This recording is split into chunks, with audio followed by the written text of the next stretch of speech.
Bonsoir tout le monde, soyez les bienvenus si vous nous rejoignez dans The Pit Lane, émission numéro 14 pour bien finir la première partie de saison. Vous aurez évidemment une émission hors série un petit peu plus tard dans le mois d'août, peut-être juste avant la reprise des Grands Prix à Zandvoort dans 3 semaines, mais en tout cas, très content de vous retrouver pour ce 14e épisode.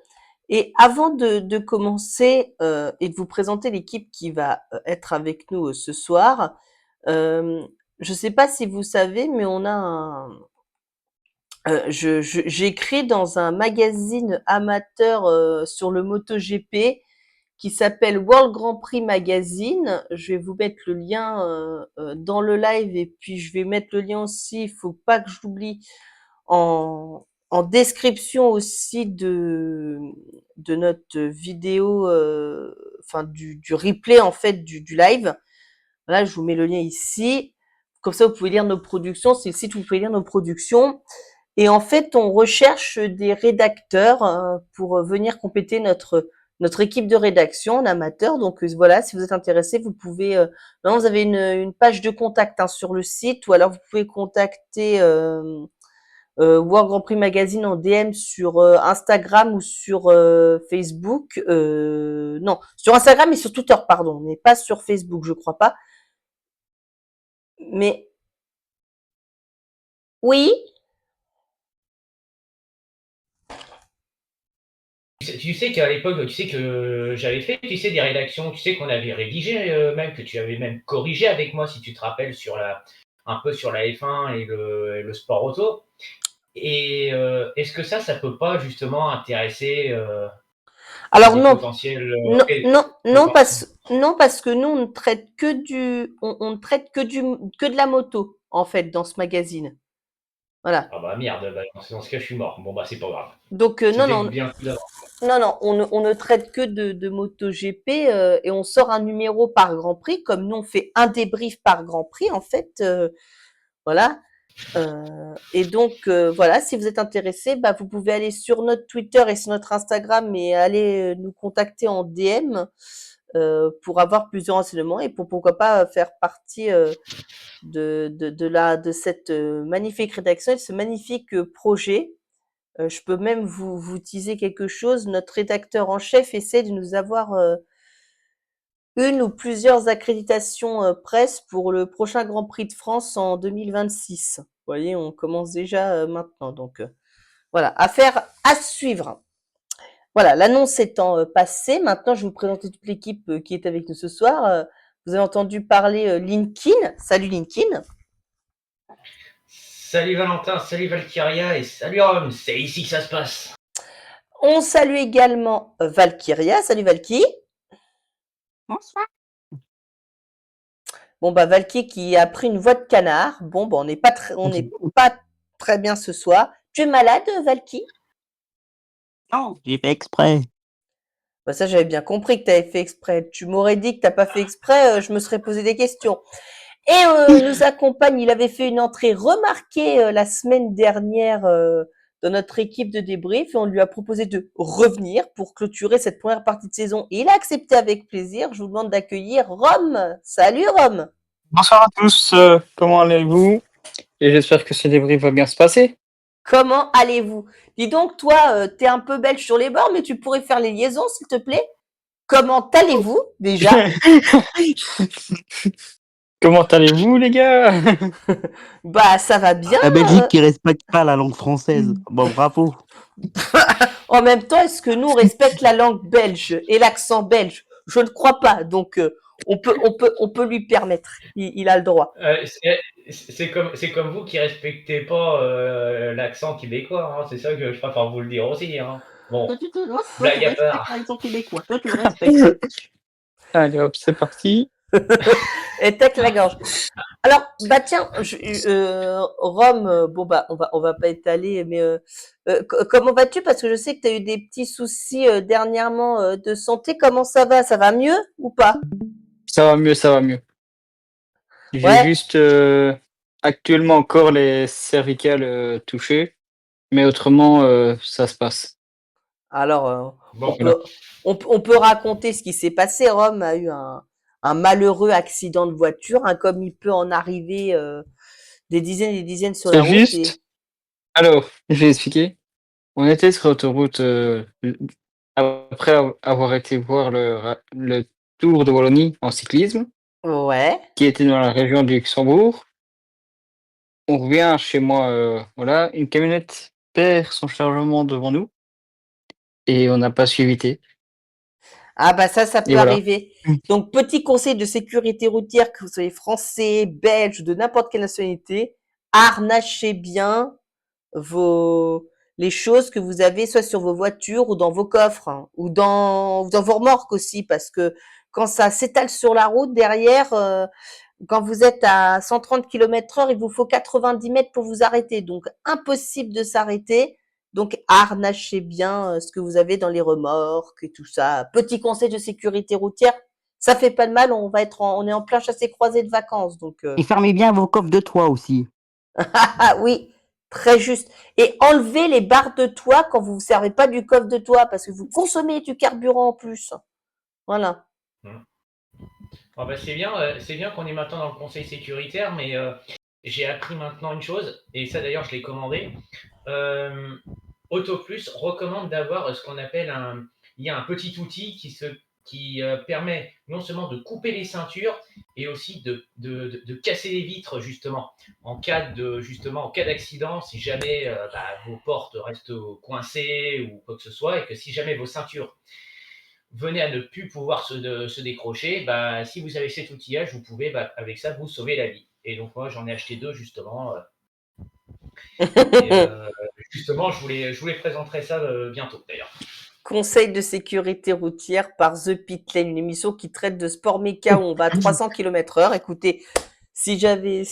Oui, Ouais. mais attention, c'est important de l'évoquer, ça. N'oubliez Eh, pas une chose, quand même, et ça, je vais le souligner, c'est que je me rappelle quand on avait débriefé notamment l'accident de Romain Grosjean à Bahreïn en 2020, eh exact. bien, Ouais.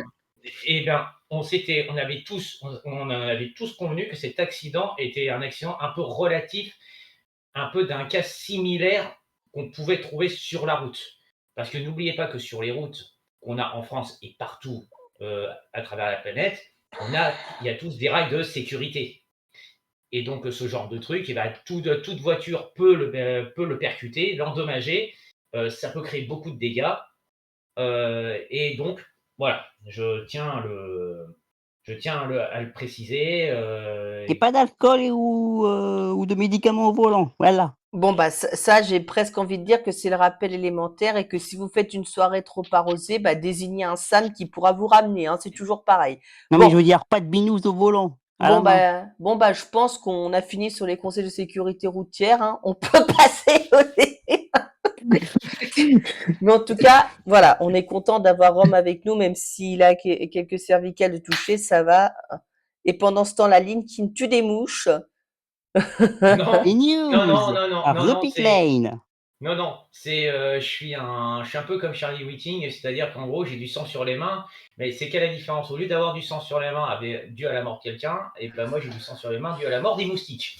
C'est très bien comme Oh, ça. bordel. Bon, ça commence bien. Il est temps qu'on parte en vacances, je C'est crois, ça. messieurs, hein. Les 3 semaines vont nous faire du bien. Mais avant ça, on Et a ça encore commence par les news. Ouais, alors, je voudrais faire réagir Rome à une première news parce que je sais pas s'il l'a vu et je sais pas s'il a vu ça sur les réseaux sociaux et je pense que ça va lui faire plaisir. On a appris que Sarah Bovy allait rejoindre la bande de l'émission Oui, Automoto oui, ça sur j'ai vu, j'ai vu, TF1. j'ai vu. Vous savez, l'une des plus vieilles émissions finalement du PAF qui accueille la pilote Sarah Bovy. Bon, j'imagine que ça a dû te faire plaisir de voir cette news, Rome, en tant que Belge. Sachant que Sarah est une amie et que, voilà, l'an passé, quand je suis tombé à Spa, elle m'a écrit pour savoir comment j'allais. Ça me fait extrêmement plaisir. Voilà. Je suppose Pas que ce sera pour faire du pilotage sur circuit. exactement, elle fera partie de la bande des essayeurs d'automoto avec Brujoncourt et le deuxième, j'ai plus son nom, j'ai pas retenu son nom. Anthony Beltoise. qui fait partie, je crois, de la famille de Jean-Pierre, il me semble. Oui, Je crois que... exactement. Bah, c'est son fils, ça. C'est son Voilà, fils. Donc pas le exactement. fils Roselmack, si? Non. Non, non, non. Mais donc, en tout cas, elle rejoindra l'équipe des testeurs essayeurs de voitures et donc elle aura l'occasion d'essayer des voitures. Hein. C'est pas mal. Puis c'est bien une femme aussi, après tout. Hein. Mais au-delà Alors, d'une femme, c'est une pilote professionnelle, Et c'est active. vrai. Et c'est Quel vrai. talent qu'elle a. Ah bah ça. Le... Faudra qu'un jour, Rome, tu nous Euh, racontes. On fera peut-être le débrief hors série. Il faudra que tu nous racontes l'histoire de Sarah Bovy quand même, parce que grande dame de l'endurance. Mais faudra que tu nous racontes. Hein. Mais plus Pas de tard. souci. Pas ce soir, mais plus tard. Voilà. Le Euh, débrief mi-saison, voilà. donc ça, c'était la première news. La deuxième news dont on voulait vous parler, bah, je sais pas. Du coup, vous avez vu des news passer? La reconduction de Vasseur, non? C'était avant? Ou C'était C'était avant. juste avant le week-end d'Hongrie, c'était annoncé, je crois, jeudi ou le vendredi. Bon, oui, effectivement, c'est la news. Donc, contrat pluriannuel pour Vasseur, qui va continuer donc au moins 2 ans chez Ferrari. C'est confirmé depuis vendredi dernier. Donc, bah, bonne nouvelle pour c'est Ferrari, logique. qui garde un peu son atout, j'allais dire, dans son jeu finalement. Et donc, c'est très bien. Il y avait pas, Et il puis y ça fait avait, fermer les bouches des contradicteurs, voilà. et puis surtout, il n'y avait pas de raison que ce soit l'inverse qui se passe. Les résultats sont plutôt bons. Bon, certes, il y a pas énormément de victoires hein, dans le mandat de Frédéric Vasseur, qui est arrivé, on le rappelle, en début de la saison, 2023. qui est arrivé début de saison 2023. Et si je regarde les statistiques depuis le début de saison 2023, Bah, Ferrari il y a... depuis le début de la saison 2023, eh bien c'est 2, 4, 6 victoires. 6 victoires pour lui. Pour Vasseur, avec donc 3 victoires de Carlos Sainz, Singapour en 2023, Australie 2024 et Mexique 2024, et 3 victoires de Charles Leclerc, Monaco, Italie et États-Unis. Donc voilà. Et un sprint en Chine. Et un sprint en Chine cette année, ce qui fait qu'en termes de points sur cette période, sur la période Vasseur, hein, on va regarder, en termes de points, sachant que l'écurie en a marqué 10 400, donc au classement des constructeurs, donc par nombre de points, on va regarder, donc du premier Grand de Bahreïn 2023 aujourd'hui, Ferrari, c'est quand même 1318 points de marqués avec Frédéric Vasseur quand même, ce qui n'est pas si mal hein, quand on regarde. Hein. Bah, quand on sait que la voiture 2023 n'est pas du Vasseur, ça va. Ouais, c'est surtout quand même donc plus de 1300 points de marqués. C'est en termes de pole position, c'est 12 pole positions, 9 pour Charles, 3 pour Carlos. C'est donc 6 victoires, hein, je vous l'ai dit, 9 poles et 6 victoires. C'est quand même assez dingue. Et en termes de nombre de podiums, c'est eh ben, il y a eu 24 podiums pour Charles.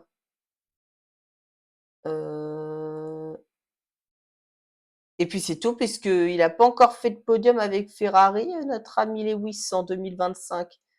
Donc il y a eu 24 podiums pour Charles. Et si je regarde bien mon écran, et 12 podiums pour Carlos. Ça fait 36 podiums au total.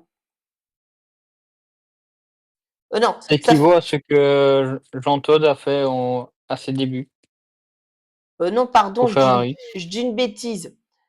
Sur la période, pardon, Carlos Sainz, c'est 12 podiums.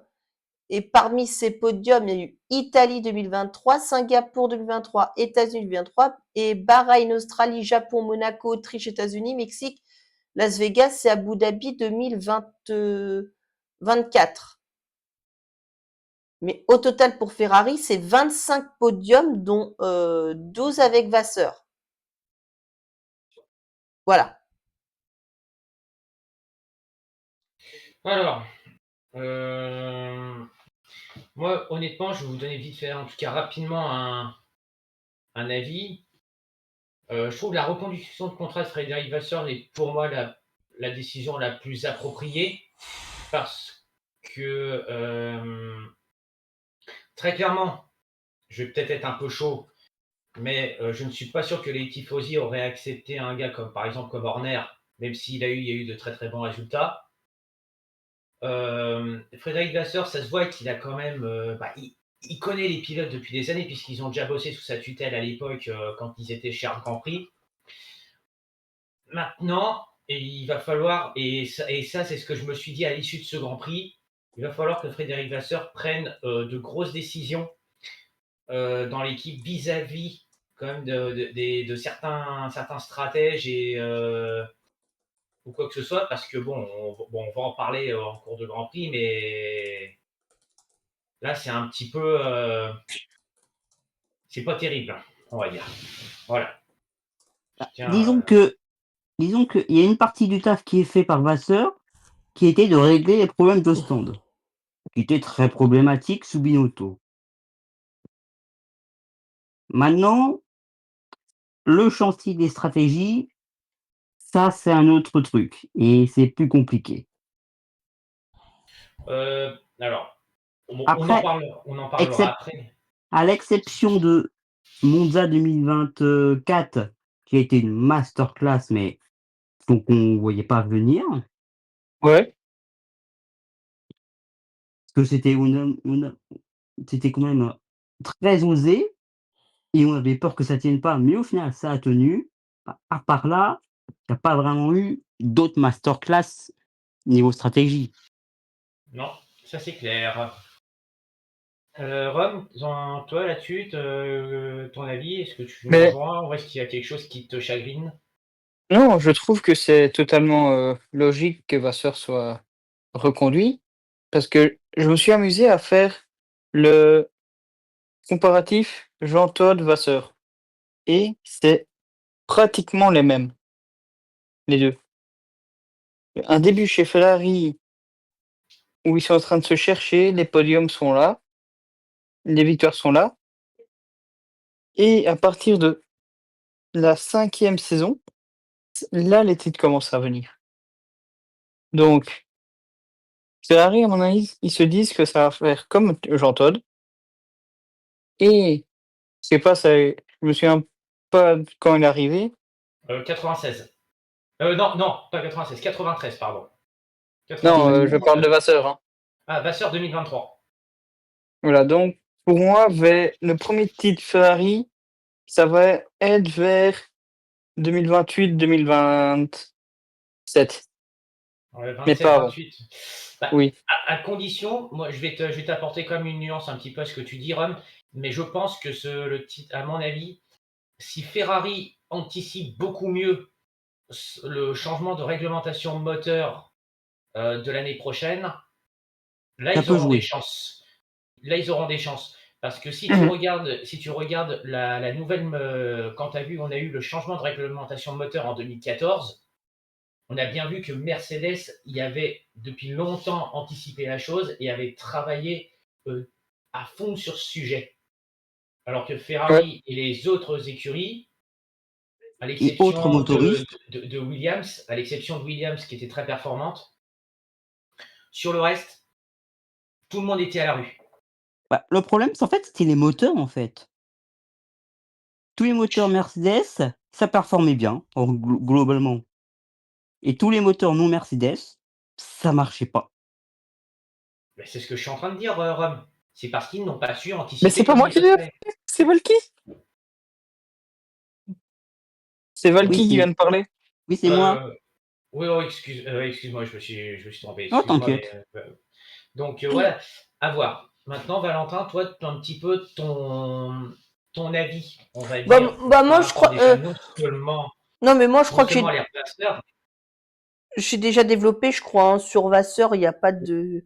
Il y a pas de. ouais, C'est une mais là, décision logique, voilà quoi. mais là, j'ai envie de te dire, mais là, c'est une question, là, c'est un peu une double question là qu'on te pose. Tu as répondu déjà à la première partie. Mais pourquoi, Qu'est-ce que tu moi? Mais penses, j'ai fait toi? quoi, moi?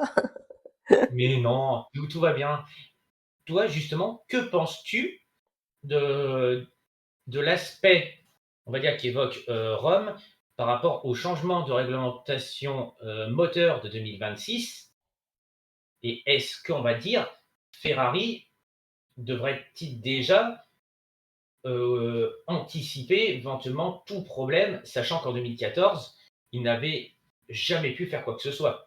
Bah, il faut déjà se dire que toutes les écuries travaillent déjà sur la voiture de 2026, hein. Je vous rappelle que réglementairement, depuis le 1er janvier 2025, c'est-à-dire depuis presque 8 mois maintenant, puisqu'on est le 7 août 2025, depuis le 1er janvier 2025, euh, les équipes ont le droit de travailler sur la voiture de 2026, que ce soit sur le concept aéro, sur les moteurs, etc., etc. Donc, on ne sait pas ce que sera 2026 parce que c'est une nouvelle réglementation moteur. On sait que Mercedes a développé un moteur très puissant. J'arrive. Je vais juste allumer mes lumières, sinon vous n'allez plus me voir. Voilà. On sait également que comment on sait que Ferrari pourrait peut-être tirer son épingle du jeu sur cette réglementation et je pense qu'il le faudrait. Donc, je sais pas. À voir comment ils ont bien travaillé ou pas pour 2026. Ça, on le saura de toute manière qu'au moment où on mettra les voitures sur la piste à Barcelone au mois de février, fin février. Après, le simulateur, il peut aider, il peut prévisualiser, mais Oui, mais rien ne remplace des ce qui données se d'une passe dans le vraie. simu, ce Rien qui se ne passe dans le remplace simu, des données d'une vraie piste finalement. Donc voilà. après les données pistes, ils l'auront parce qu'ils auront Fiorano. Oui, c'est vrai. C'est vrai. Mais bon, en tout cas, voilà ce que je pouvais dire sur Ferrari. Voilà. Bon, on passe au débrief du week-end. On Ouais, avait premier autre, essai. on avait autre chose à Il n'y a pas de point développer? technique, non? Non, il n'y a pas Non. de point technique. J'ai averti Valentin là-dessus sur le sujet. Ce que Alors, l'on peut dire, moi je vais regarder un truc. attendez, Que juste ça fait parce. 30. Alors, écoutez, juste parce qu'on a oublié de le dire en Belgique, parce que c'est vrai qu'on a eu tellement de problèmes qu'on a oublié quelque chose d'élémentaire. On a oublié, comme chaque année, évidemment, d'avoir une pensée pour Antoine Hubert, hein, qui est décédé sur le Ah circuit de oui, Spa-Francorchamps. On a oublié en Belgique, et on s'en excuse, parce que c'est vrai qu'on a eu tellement de problèmes techniques, mais bon, on n'est pas trop tard, puisque l'accident ayant eu lieu le 31 août, on n'est pas trop tard. Mais comme Voilà. c'était le Grand Prix de Belgique dernièrement, évidemment, quand on parle de la Belgique, on a une pensée pour Antoine Hubert et on n'oublie pas non plus, parce que il n'y a pas qu'Antoine Hubert, on n'oublie pas non plus Dilano Vanthoff aussi, qui a été victime d'un terrible accident sur ce circuit, pas au même endroit, à l'opposé de là où s'est craché Antoine Hubert, mais on Quelques mètres oublie, quelques mètres plus loin plutôt. on n'oubliera pas que Spa malheureusement est un merveilleux circuit, ça tout le monde peut en attester, mais que malheureusement il a connu des drames, 2 drames en quelques années. Voilà. exact. Une fois que ceci étant dit, nous allons donc passer à notre Ah, il y a débrief un. du. Oui. Ouais, non, j'ai regardé je viens de tomber sur quelque chose.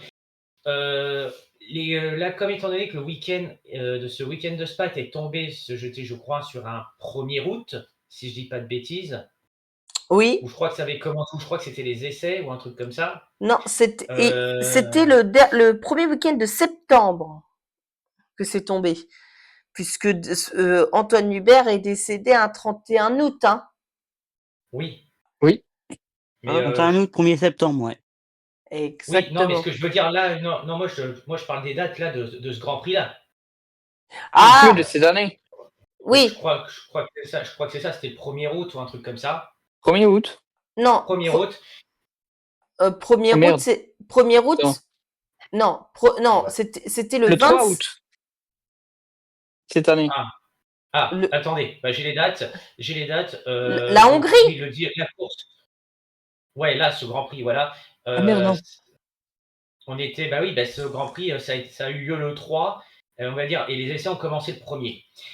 Et donc, bah, à l'occasion d'un 1er août, cette date est aussi marquante pour l'histoire de la F1 parce que j'apporte une petite contribution rapide technique. On fête les 4 ans de la victoire d'Ocon en Hongrie, c'est ça? Alors, il y a eu les 4 ans de la victoire d'Ocon en Hongrie, Bah oui. mais il y a eu deux dates marquantes. Ça a été, bon, par contre, qui ont été beaucoup plus, on va dire, dramatiques. Ah bon, fais Qui la se gueule. souvient non, qui se rappelle du 1er août 76? Oh putain, c'est pas la date de l'accident de Niki Lauda? Exact. Voilà. Ah, Donc une c'était pensée, on va dire, Hockenheim, c'est ça? c'était C'était à Hockenheim, hein, on est d'accord? Nürburgring. Nürburgring, c'est l'autre. Enfer vert. C'est Ouais, le Nürburgring. le Nordschleife. La La boucle, Nordschleife, voilà, mon enfer vert. petit. La boucle nord. Oui, voilà la boucle nord. Et j'ai eu une pensée aussi, mais là par contre tu parlais d'Hockenheim, pour un pilote français qu'on a tous aimé, qui a Pironi. été non, c'est pas Pironi, un C'est plus. certain Patrick Depailler.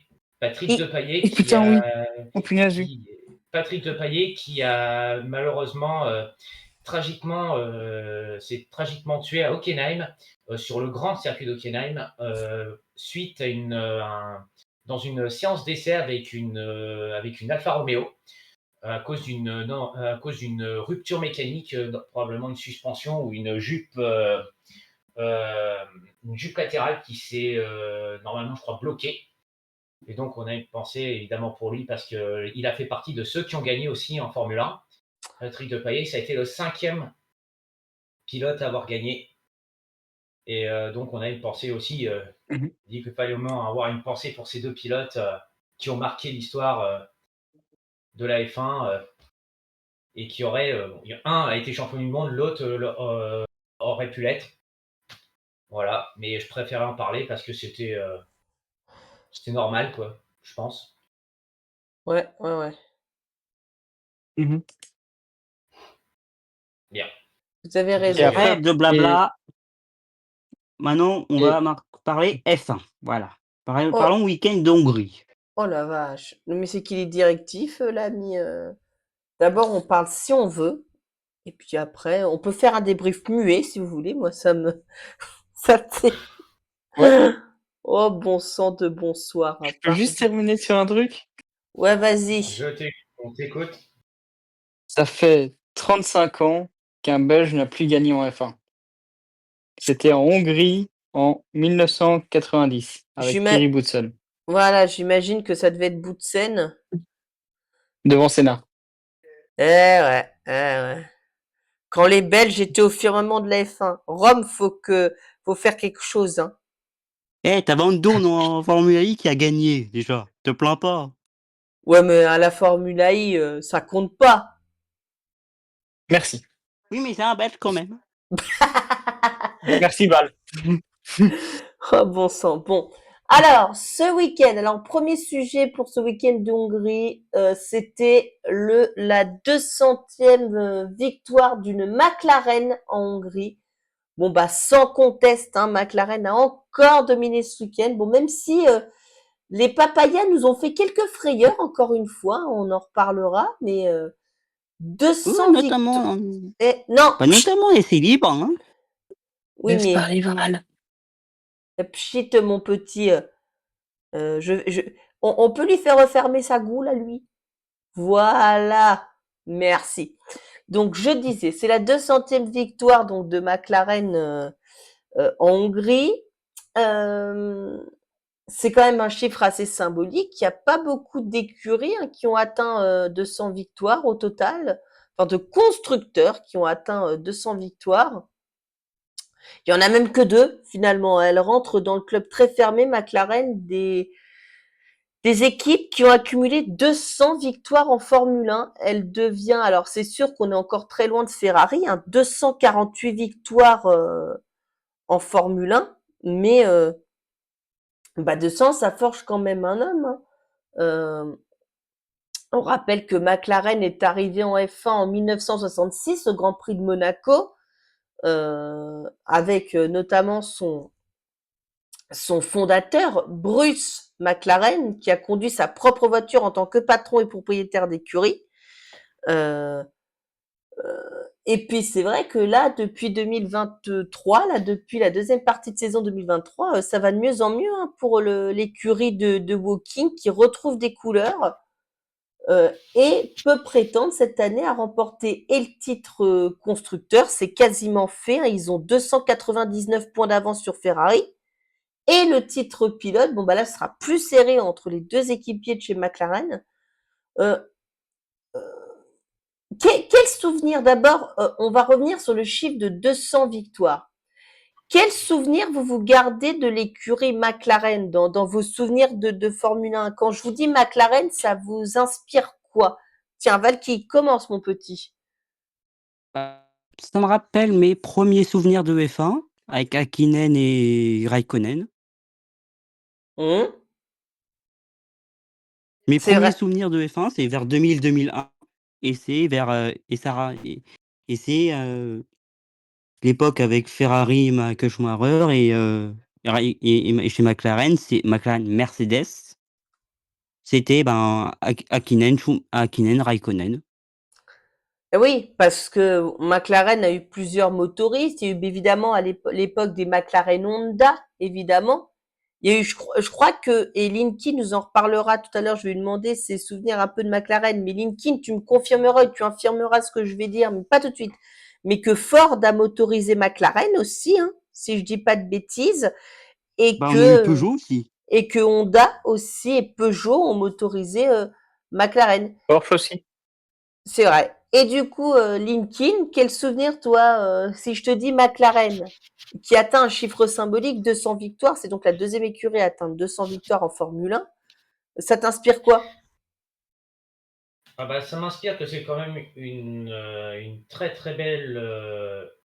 C'est une très belle écurie qui a franchement de quoi. Qui a rené, on va dire, de ses cendres, on va dire, depuis un bon bout de temps. Et puis, elle a une très belle page d'histoire quand même aussi, cette écurie. C'est ça qui est cool, c'est que moi, les premières courses que moi j'ai vues, moi où j'ai vu les McLaren, bah, ça a été à l'époque le line-up Raikkonen-Coulthard, qui est, voilà, 2002, hein, on le rappelle, hein, ce line-up. 2002, 2003, 2004 aussi, Ouais, puisqu'après Coulthard s'en est allé pour Red Bull, et c'est et Montoya qui l'a remplacé. exactement. Donc, donc, moi, on va dire, et puis les premiers exploits de McLaren, bah, moi, je l'ai vu, ça a été avec Raikkonen. Euh, Raikkonen, où j'ai été vraiment déçu pour lui, mais j'ai envie de dire qu'après, ça lui a servi de tremplin pour pouvoir gagner son titre 2 ans après. Bah, ça a été cette MP420 qui était monstrueuse en performance, mais pas fiable. Voilà. Ça, faut dire que sinon, c'était lui qui aurait dû gagner le championnat, hein, parce qu'il faut pas se mentir que la Renault était un peu moins performante, mais en point de vue fiabilité, Puis c'était. même la MP418, hein, en 2003, hein, aurait Oui, pu alors perdre. attention, alors la MP418, figure-toi, je vais t'en raconter une, et ça, c'est pas moi je l'ai appris un peu sans le savoir, c'est Christophe Malbrandt qui me l'a un peu appris. Donc savoir qu'il voilà, en fait, il a expliqué que la MP418 était la version en fait 2002 qui avait Raikkonen, et en fait cette MP419 donc la vraie 2003 n'a jamais existé. Alors pour quelle raison? Je pense que la voiture a dû être préparée trop tard, ou je pense un truc comme ça. Et donc bah, ça a été un du coup, il s'est battu toute la saison avec une voiture qui avait déjà 1 an, comparé à une Ferrari 2003 qui était notamment celle de Michael Schumacher, qui était quand même vraiment performante et bien fiable.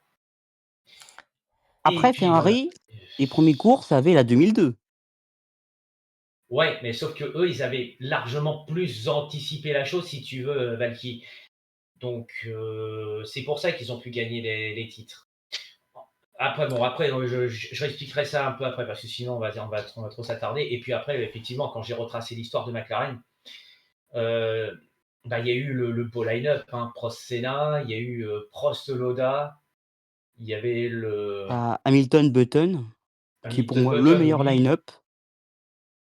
Pour moi, non. Pour moi, le véritable meilleur line-up, parce que c'est ce qui a marqué pour moi l'histoire, il y a soit Prost Senna, ou pour moi le line-up Prost Loda, avec le fameux moteur Tag Porsche.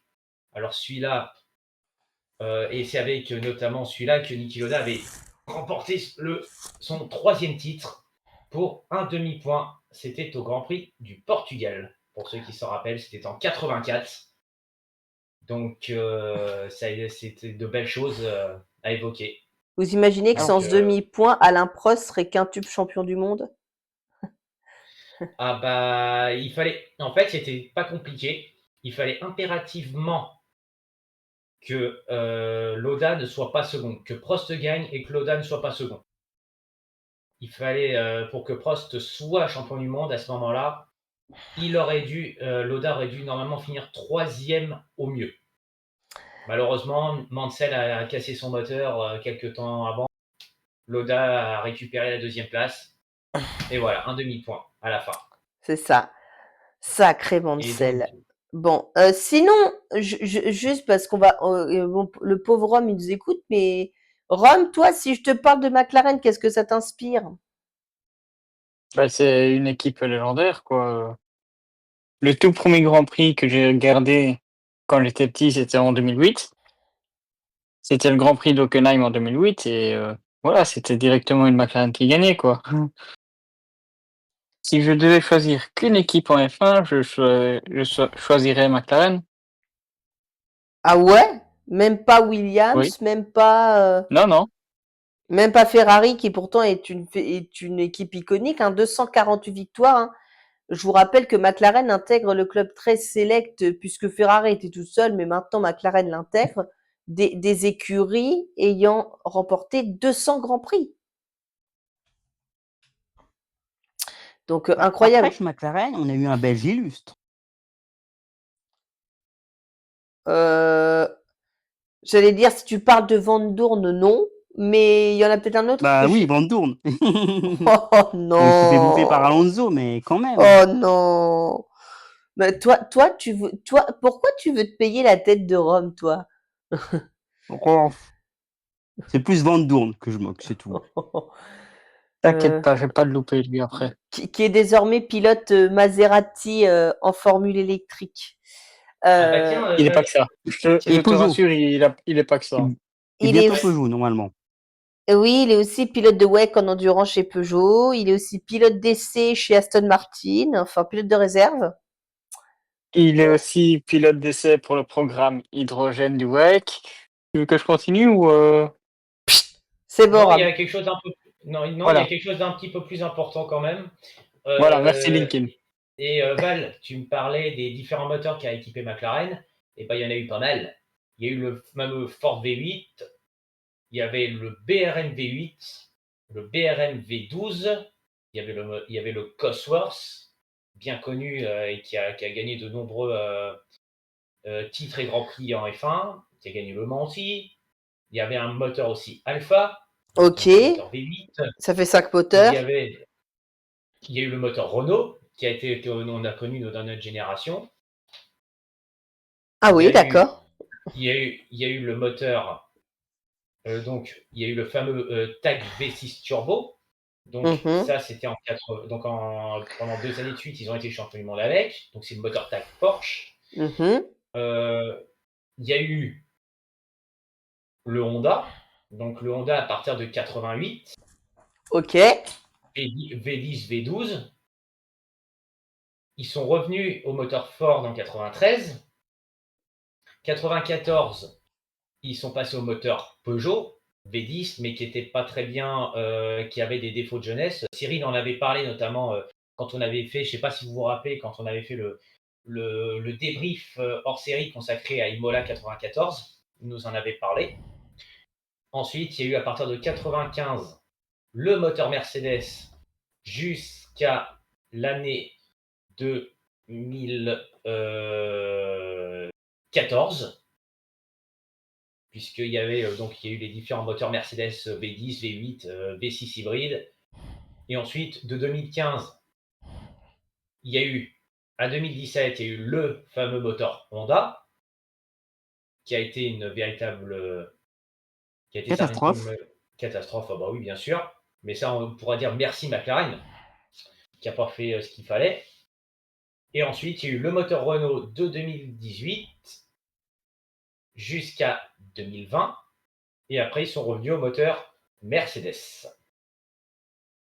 Après, je dirais que, outre Bruce McLaren, le fondateur, la légende, la seconde personne la plus importante de chez McLaren, c'est Ron Dennis.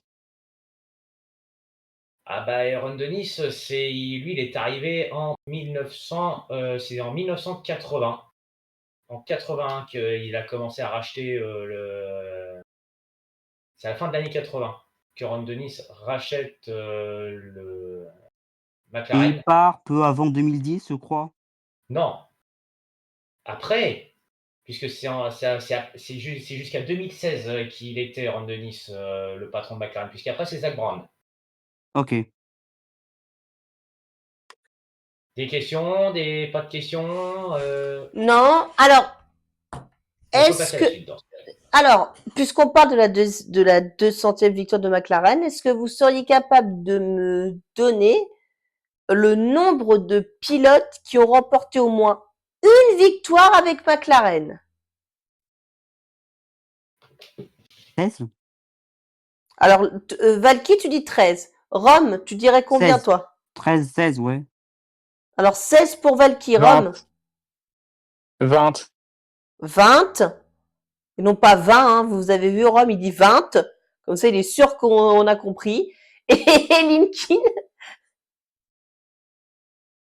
je peux pas m'avancer. Alors attends, je peux pas m'avancer comme ça, mais ce que je sais, c'est que il y a eu pas mal de victoires avec, notamment avec le line-up Prost Senna, où je sais plus, je crois qu'ils étaient à, ils ont gagné, je sais plus à combien de, de victoires. Je sais pas. Si on pourrait citer un pilote qui a gagné chez McLaren, c'est Raikkonen. non mais moi je te demande pas de les citer, je te demande combien qu'il y en a eu, selon toi. Attends, Prost, Lauda, Raikkonen, Senna, Coulthard, Montoya,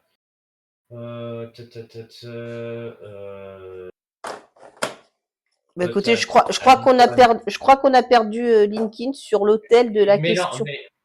Mais je mais te non, demande mais pas attends, de, Il réfléchit. mais je non, lui mais demande pas de les oui, citer en plus. Je lui demande juste de donner un nombre, hein, comme les autres l'ont fait, mais oh là, dis donc, c'est dur, hein, on va te dire, hein, donc, bah il doit y en avoir. au pif, Attends, dis un nombre au pif. Denny Hulme, Denny Hulme, y a qui d'autre? Oh, il doit y en avoir au moins, une quinzaine. Au moins une quinzaine. Bon alors on dit 15. J'ai une réponse. Hein? Qu'est-ce qu'il dit, Rome? Il veut changer de réponse? Non, mais on n'est pas à tourner manège. Finalement, je dirais 22. J'ai oublié 2 pilotes. Finalement, je dirais 22 pilotes, Donc, d'après mes souvenirs. le plus proche de la réponse, c'est celui qui a même la réponse pile poil. Il s'appelle Rome. Il y a bien eu 22 pilotes qui ont gagné au moins une victoire pour McLaren. Oui, c'est vrai. Ah, attends, je m'en rappelais d'un. Kovalainen aussi. Une victoire en Je Hongrie. l'avais oublié. Et Ricardo. Attendez, dans le détail. Alors, dans le détail, c'est très simple. Hein, sur les 22 vainqueurs, Senna, c'est celui qui a le plus gagné avec McLaren, 35 victoires. Prost, 30. Lewis Hamilton, 21 victoires avec McLaren. Mika Hakkinen, 20. David Coulthard, 12. James Hunt, Kimi Raikkonen et Lando Norris, 9 victoires avec McLaren. Loda, Button et Piastri, 8 victoires avec McLaren. Hulme, 6 victoires. Denis Hulme, ouais. Emerson Fittipaldi, 5 victoires avec McLaren. John Watson et Fernando Alonso, 4 victoires avec McLaren. Gerhard Berger, 3 victoires avec McLaren, tout comme Juan Pablo Montoya. Peter Revson, 2 victoires avec McLaren. Et puis Bruce McLaren, Jochen Masse, Kiko Kovalainen et Daniel Ricciardo, une victoire avec McLaren. Donc ça fait bien 200 victoires et 22 pilotes. Sachant que si on additionne Senna et Prost, c'est un tiers des victoires de McLaren dans l'histoire de la Formule 1. Voilà. Ouais, 65. Exactement. C'est incroyable, hein. Prost et Senna, un tiers de victoire. C'est pas étonnant en vrai. Bah non, parce qu'on se souvient d'une saison où il y avait 17 Grands Prix, ils en ont gagné 16 sur les 17. C'était la saison 89, Attends, 88. 88. Donc déjà, rien que ça, voilà. 15 sur les 16. Voilà, c'est ça. Et je crois que celle qui avait gagné, je crois que c'était une Williams Renault. Non, c'était une Williams, je crois, mais c'était, je crois, pas le moteur Renault. Pas une Ferrari? Ou une Ferrari, ouais. 80, vous m'avez dit quoi? 80, 88. Ouais, la saison 88. 88. C'est Monza? C'est une Ferrari à Monza, il me semble. C'est Berger à Monza, Ouais. si je me souviens bien, sur une Ferrari. Eh ben, je vais vous dire ça tout de suite, hein. Vous dites Berger C'est à pas septembre Monza? en plus. Ben oui, c'était Oui. Berger à Monza devant Michele Alboreto, doublé Ferrari ce jour-là. Et Cheever Ouais. avait terminé 3e.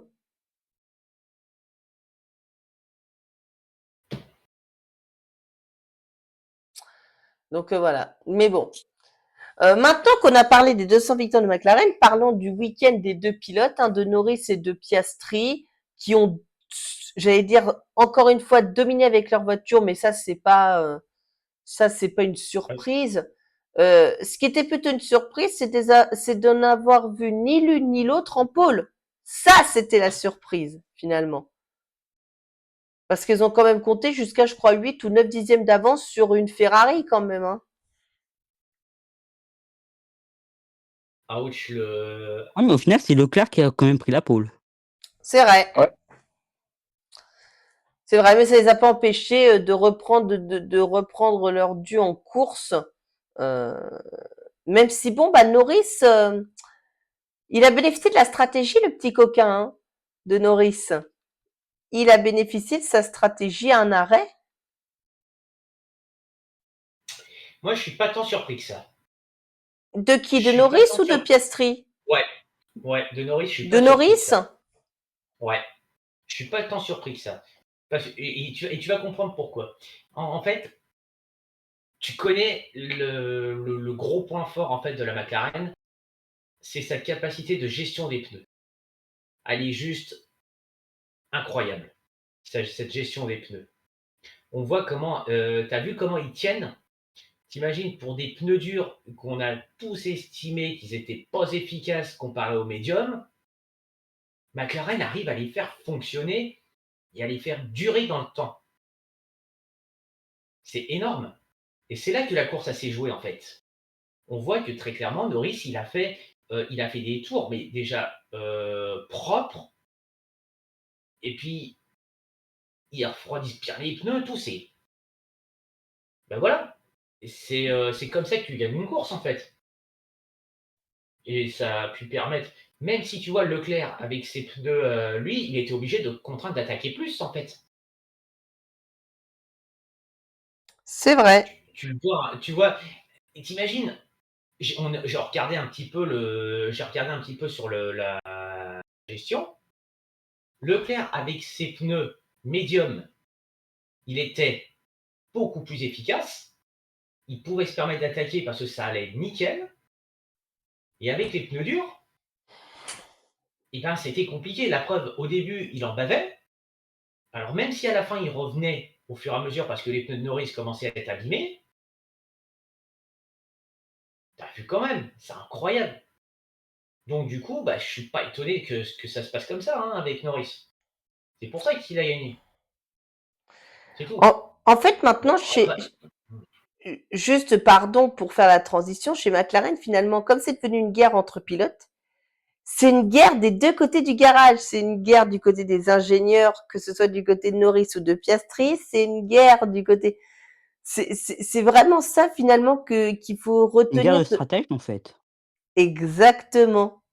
Parce que quand Norris disait ses pneus sont morts, vous savez, ça me rappelle un peu Hamilton quand il disait mes pneus sont morts et qu'il t'alignait le meilleur tour en course le tour d'après.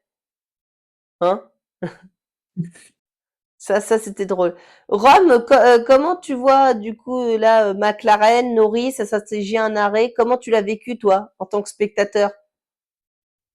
En tant que spectateur, je me disais qu'il n'allait pas tenir et que ça allait et qu'il allait devoir s'arrêter. Hmm. Mais encore, Rome, tu Mais peux développer, hein, t'as le droit. en tant que, en tant que pilote, la stratégie qu'il a fait, ben, c'est du génie. Ça prouve qu'il connaît bien sa voiture, qu'il connaît bien le circuit, qu'il connaît bien les pneus. Et quand tout ça c'est parfait, ben voilà, ça donne ce résultat-là.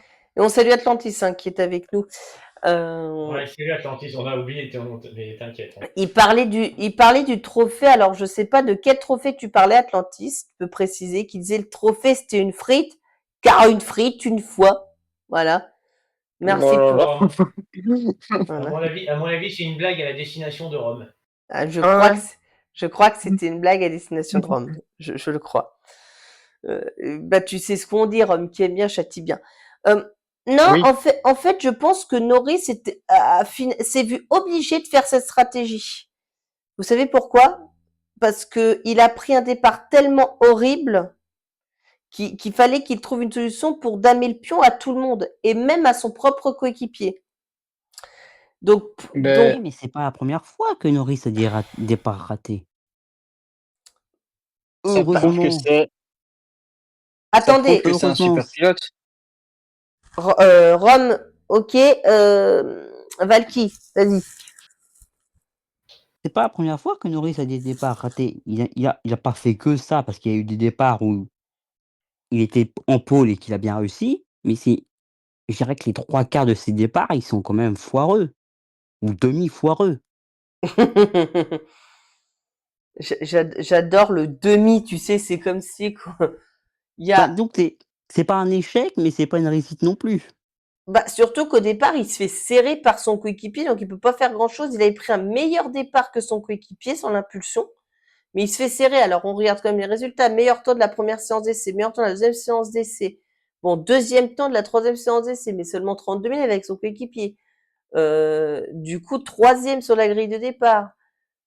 Et du coup, il termine vainqueur avec seulement, j'allais dire, 7 dixièmes d'avance. Il a réussi à résister à Piastri sur les 5 derniers tours. Finalement, c'est du génie. C'est du génie. Bon, par contre, on peut m'expliquer pourquoi Piastri, il a failli faire une partie de bowling avec son coéquipier. Alors, je vais t'expliquer une donne, quand même. Piastri, il a un peu, je pense, voulu reproduire exactement le même type de dive bomb qu'avait fait Leclerc sur Russell en Hongrie, c'était en 2022 ou 23.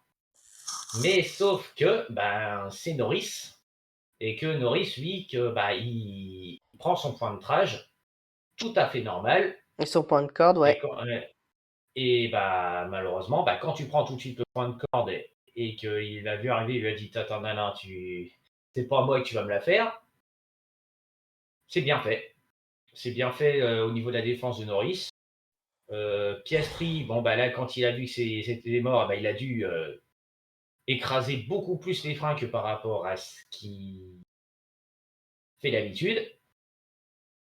Donc c'est à cause de ça qu'il a dû un peu abîmer ses pneus et pu véritablement remonter ou de tenter une autre attaque. Et puis les 2 autres ont failli faire la même en essai libre 2 ou 3. Je crois que c'était en essai libre 2, c'est quand ils sont sortis des stands. C'est ça, ouais. Il y en a un il y avait le Norris sur la piste, je crois, et Piastri qui sortait des stands, Ouais, il me c'est semble. ça, c'est exactement ça. Ils sont effleurés, ils ont eu de la chance. C'est En ça. fait, en essai libre 2, c'était pour tester, pour voir si ça allait passer en course. Voilà. Ouais. Je pense pas que c'est le truc à tester, mais bon, pourquoi pas, hein. Mais bon, en tout cas, c'est encore 43 points de ramener dans la musette pour McLaren. Il n'y a pas grand-chose à dire. C'est encore une masterclass de la part de l'écurie Papaya et ils partent en vacances avec 300 points d'avance sur leurs principaux adversaires au constructeur. Autant dire que d'ici peut-être Bakou ou Singapour, le titre constructeur, il sera déjà joué alors qu'il restera 7 manches à couvrir.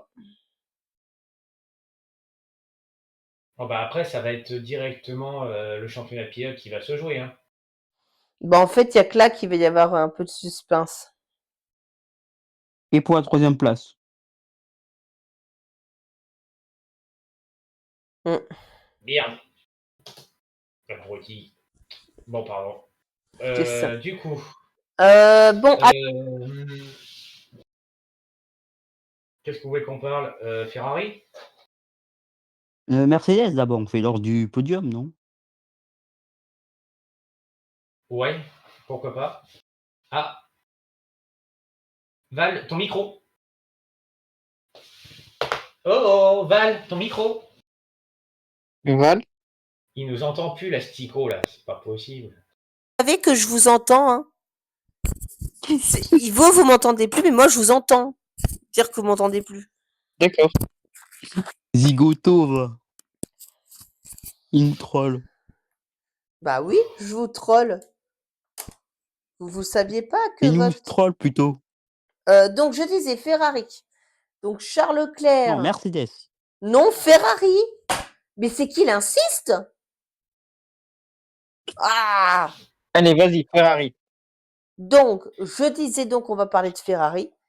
De 2 choses, on va parler. D'abord, on va parler de Lewis Hamilton et de sa sortie un peu cinglante après les qualifications où il s'est fait de nouveau éliminer en fin de Q2.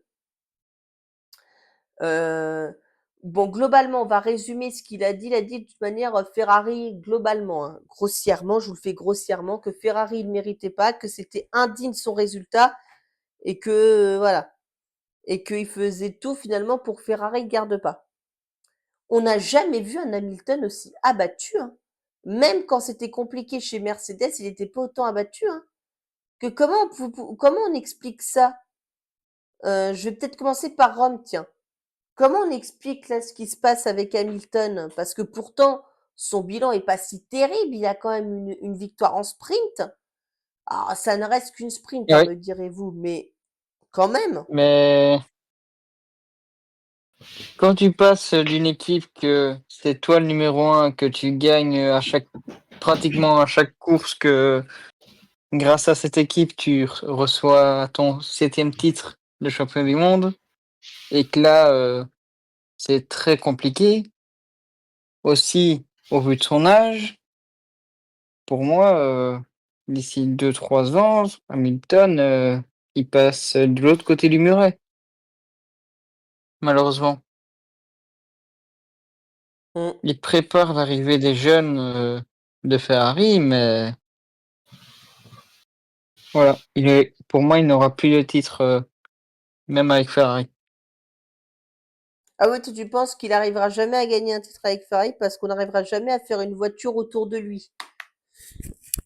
Je ne dis pas ça. Je dis que, vu son âge, ça va être de plus en plus compliqué qu'il fasse résultats comparés à Leclerc. Je vois ce que tu veux Voilà. dire.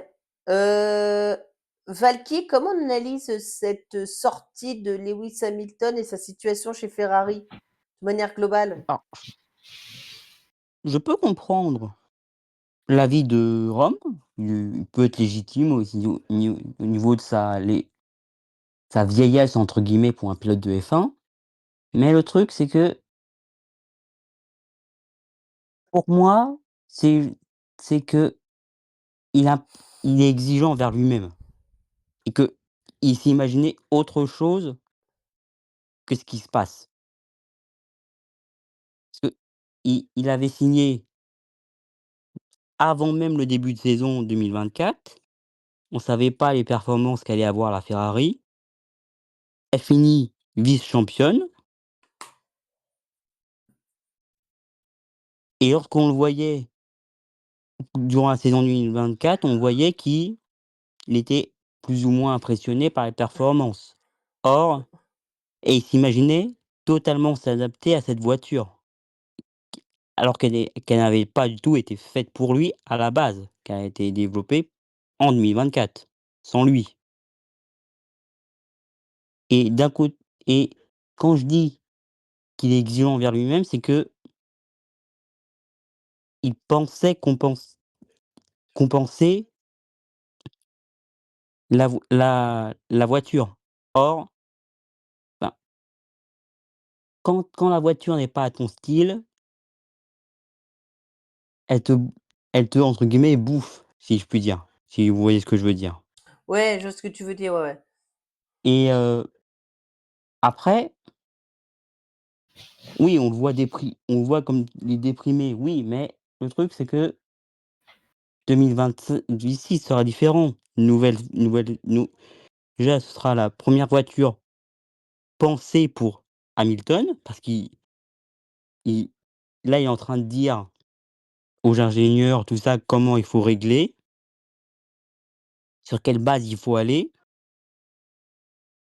et voilà.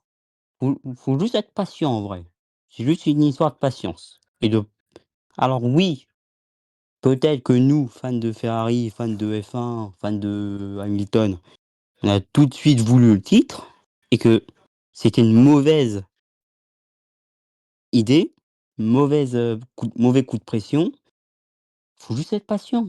Ouais, c'est Et surtout, déjà, c'est il quitte l'environnement, britannique de McLaren et de Mercedes. Bon, l'environnement britannique en général, parce qu'il était chez McLaren et Mercedes, pour un univers italien. Déjà, déjà, c'est compliqué déjà, parce que tu dois t'adapter à une nouvelle langue que tu n'as pratiquement peut-être pas jamais parlé avant et il faut s'adapter à une nouvelle culture d'entreprise. Parce que la culture Ferrari à italienne, c'est pas une culture à la britannique qui est présente chez toutes les équipes qui sont en Grande-Bretagne. bah oui, c'est lui qui l'a annoncé. C'est lui qui l'a annoncé. Heu, Pardon, je sais pas ce que je voulais dire. C'est pas lui qui l'a annoncé, C'est lui qui l'a déclaré. c'est lui qui l'a déclaré, voilà. Pas annoncé, c'est déclaré, n'importe quoi. Mais Heu, c'est juste une histoire, c'est juste lui à lui de s'adapter à l'écurie, comme tout pilote. ouais et surtout, lui, il a dit, je crois qu'il commençait à donner des pistes pour les ingés pour l'année prochaine. Linkin, ton avis sur la situation Voilà, d'Hamilton? pour Bon, finir, c'est juste une histoire de patience. OK. À toi Linkin Linkin. Linkin, ton avis sur la question de Hamilton, on le sent forcément qu'il est très frustré. Après, là où il a, on va dire, aujourd'hui, il a une galère, il n'arrive pas à être bien. Moi, je pense peut-être qu'il a besoin, je pense, d'une personne qui a besoin, je pense, de l'aider à le recadrer, à lui donner une capacité de remise en question. Déjà, il y a cet aspect-là. Si on va, et ça, je vais en prendre un exemple concret. Quand vous vous souvenez de l'époque de la domination Mercedes, il y avait Niki Lauda en tant que président non exécutif. Niki Lauda, il était le seul à parler le langage pilote. D'accord? Et ce qui s'est passé, c'est qu'on va reprendre, et je vais reprendre un exemple un peu plus lointain. En 2016, quand il y a eu cet accrochage dont il a été victime avec Rosberg au 4e virage, Lauda, il a redonné à Lewis une certaine capacité de remise en question et justement contre un aspect, on va dire, de frustration. Et, et malheureusement, aujourd'hui, j'ai l'impression qu'il a du mal déjà à s'en servir.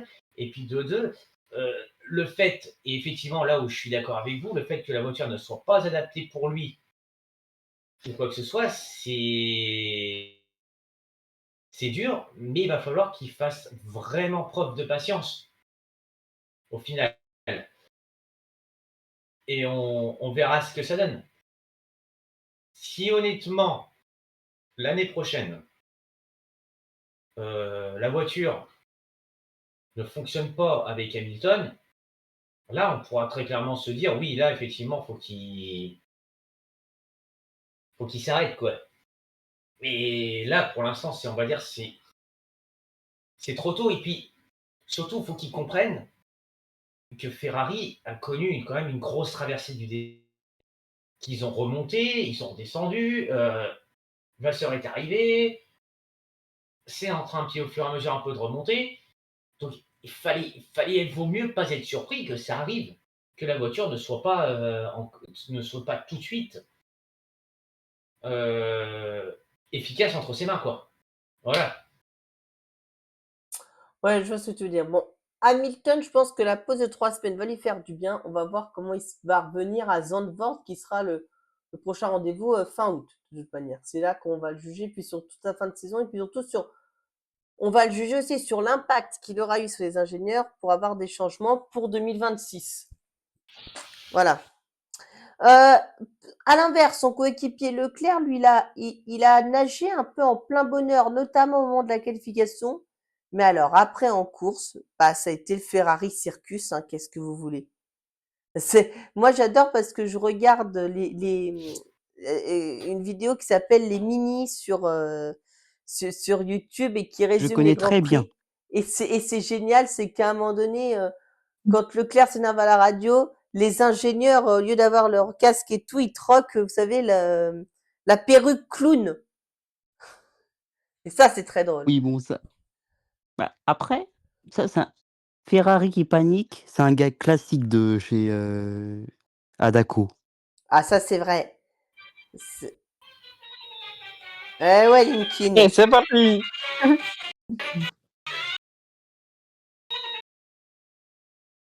Ah non, mais le Eh, cirque des stratégies, faut vraiment régler un problème de stratège.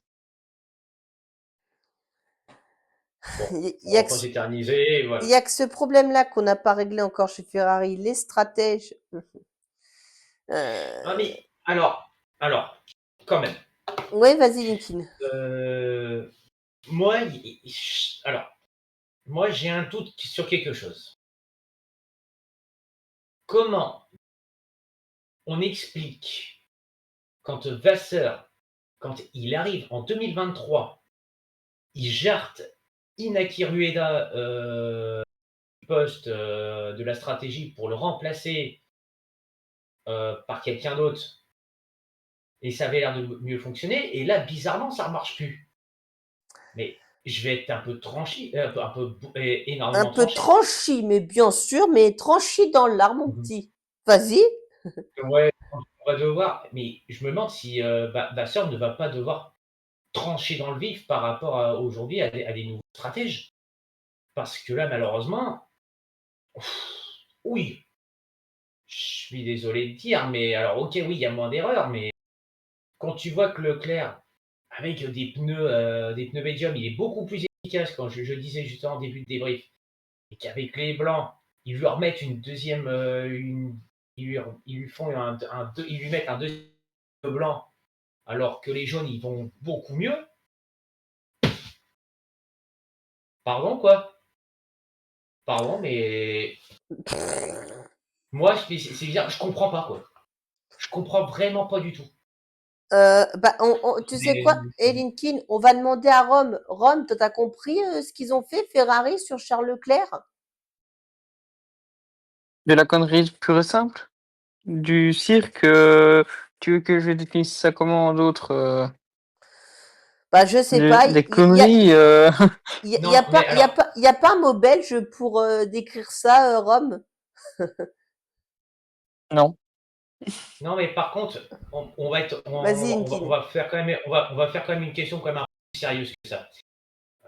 Rome, franchement, je vais te donner. Est-ce que dans la stratégie qui a été celle de Leclerc, est-ce que tu ne t'es pas à un moment donné posé la question que Ferrari ont fait une sacrée connerie en lui remettant un deuxième stint de pneus durs, sachant qu'il n'était pas aussi efficace que les médiums? Est-ce que tu trouves ça normal? Est-ce que tu trouves que ça a été idiot? Moi, j'ai l'impression que c'était dit à la dernière minute. Que c'est les ingénieurs qui ont choisi malgré et qui n'ont pas demandé l'avis au pilote et que voilà, c'est tu fais ce qu'on te dit, autrement voilà, même si, ils n'auront pas le courage de virer Leclerc, je pense. Dommage pour lui. Mais, c'est de la connerie pure et dure d'avoir fait, cette stratégie-là. Après, et pour te compléter, le truc, c'est que le deuxième arrêt, ils se sont fait avoir par McLaren, malheureusement. Oui, ça c'est vrai. Là-dessus, je suis totalement d'accord avec toi, I- mais dans le McLaren, sens. ils ont fait qu'un pit, ce qu'ils sont dit, ce qui a forcé Ferrari à rentrer. Sauf que au final, bah, c'était fake. Et hop, ils se sont fait avoir par voilà. Ils se sont fait avoir, ça forcément, je suis d'accord. Mais justement, Valky, je vais poser exactement la même question Chrome. Mais est-ce que, honnêtement, n'aurait-il pas fallu mettre des médiums que plutôt des durs à Leclerc au moment de ce deuxième?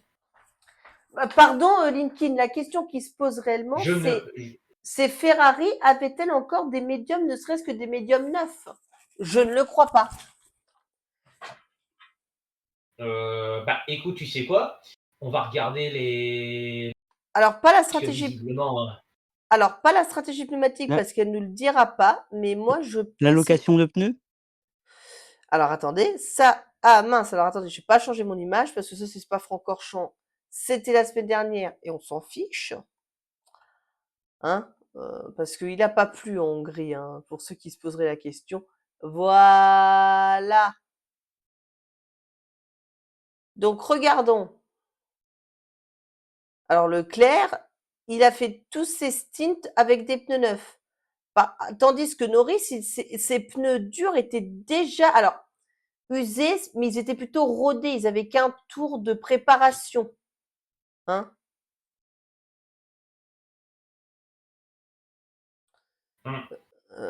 Alors, je vais vous donner la location de pneumatiques avant le départ de ce Grand Prix, si je l'ai.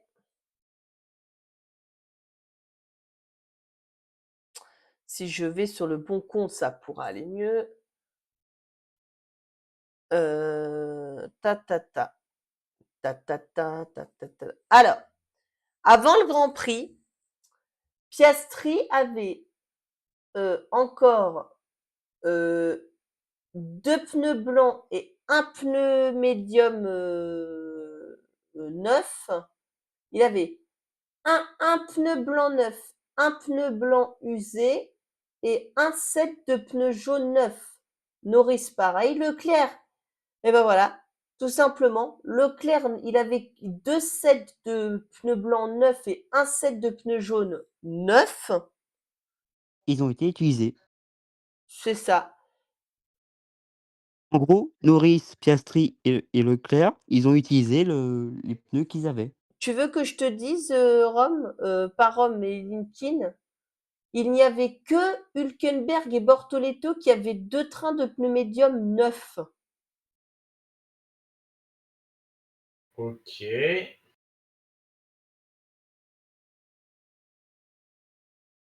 Ben, c'est là que tu te dis, là, je sais pas, il y a eu un couac quelque part, et c'est déjà je trouve qu'il y a eu un manque pour moi d'inventaire. J'ai envie de dire au niveau des pneus, je trouve qu'il aurait fallu en avoir plus déjà. Disons qu'ils ont soit ils auraient dû ne pas rouler avec ce set, de pneus jaunes avec un set de pneus jaunes, ou alors ne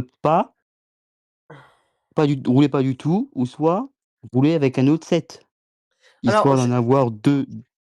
est-ce que je peux quand même rappeler quelque chose? C'est que à chaque set qui est utilisé en séance d'essai, on le rend à Pirelli. C'est-à-dire que techniquement, on part pour qualifier course avec 7 Oui, c'est vrai, trains de oui. pneus secs sur les 13. Ouais. Hein. On en rend 2 à chaque fois. Et même Donc quand on ouais, ils s'en auraient dû et d'ailleurs, même quand on s'en sert pas, on les rend.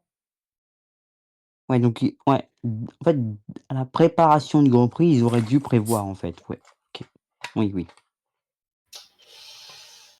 Ouais, bon, Ils et auraient dû faire à ben, ils auraient dû refaire à la commande et mettre, au lieu de un hard, retirer un hard et mettre un médium. bah, Voilà. c'est surtout que après, il y a un truc que j'ai évoqué et qui est important, c'est que McLaren, c'est surtout la gestion de gomme qui a été incroyable. On regarde depuis le début de l'année, McLaren, au niveau de l'usure des pneus, peu importe que ce soit du dur, du soft ou du médium, Ben, en fait, ils arrivent à comment mettre ils leurs arrivent pneus dans la même à les gérer. dans la bonne fenêtre, tout simplement, Linkin. Ils arrivent à les mettre dans la Oui, bonne fenêtre. Tout le temps, et tout le ben temps, tout le temps, tout le je temps. l'ai je l'ai vu, mais c'est incroyable. Et t'imagines, toutes les autres écuries n'ont pas n'ont pas cette gestion-là. Bah, moi, je pense qu'elles l'ont eu, mais qu'elles l'ont perdu. C'est pas pareil.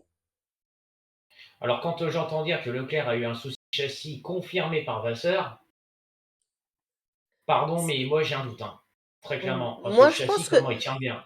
moi, je pense que Moi, c'est pour moi, possible. c'est la stratégie des pneus. Non, moi, je pense que c'est possible parce que même Russell l'a dit que la Ferrari roulait quasiment dans l'illégalité à un moment donné. Hein.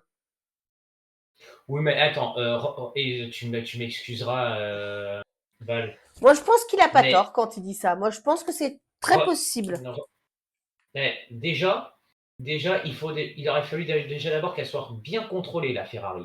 Que ça soit pas juste un simple contrôle de bout de plancher comme ça lui est arrivé à Spa, ou chose comme ça. Moi, pour moi, j'en suis formel. Moi, là, ce qu'a dit Russell, c'est juste pour faire les potins. Voilà, c'est tout. Je vais pas mentir. Bah, je peux Pour te moi, dire qu'il a c'est quand juste même pour. passé une certaine partie du Grand Prix derrière Leclerc. Je pense que ça peut se remarquer. Alors, oui, mais excuse-moi, tu es à plus de 300, tu es quasiment à 200 km/h, ça. Les seules choses que tu vois, c'est la planche qui frotte par terre. Tu vois pas la bagnole, tu la vois pas, tu vois pas une carrosserie mise comme ça à un angle de basculement. C'est pas possible. Faut arrêter de nous raconter de la fake. On est du. Attends, je suis désolé, on est peut-être The Pit Line, mais attends, c'est pas à nous qu'on va quand même nous apprendre de la. C'est pas à nous que vous allez nous apprendre à faire de la grimace ou des choses comme ça. Eh, Non, non, arrêtez. n'apprend pas aux vieux singes à faire des grimaces, c'est ça que tu veux dire? Oui, bah voilà, mais attends, on a beau être Pit Line, mais on sait quand même un petit peu aussi ce qu'on raconte. Euh, pour moi, ça, c'est de la fake. C'est du fake news, c'est exprès pour faire les potins et point barre. Et puis Russell, Ouais. moi, je trouve qu'il agit comme un aigri. Voilà. Après, Il- oui, pour à sa décharge, le move de Leclerc, il mérite sa pénalité, je suis d'accord. Exact, je suis d'accord. Mais de Oui, là à c'est être clairement full mérité. Il se décale trop tard et donc il a pris, je crois, 2 points sur sa super licence, hein, si je dis pas de Non, bêtises. non, il prend 5 secondes de pénalité. Oui, mais sur sa super licence, il prend des points avec. Ah, je crois pas. Je crois Moi, pas, je, j'ai pas entendu parler de ça. Oh, moi, je crois que si. On va vérifier tout de suite parce qu'on va regarder.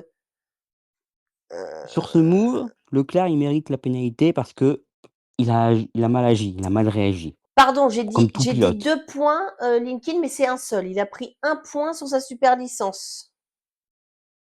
Ouais, donc il lui reste juste 11 points, quoi. Exactement, Mais c'est ça. Comme Russell d'ailleurs, OK, il a mal ils ont tous les 2 pris 1 il a mal point. réagi, Leclerc. Il a mal Ouais. réagi. Mais de là à être full aigri même après la course, c'est bon, l'incident est passé, il a eu sa pénalité méritée, point.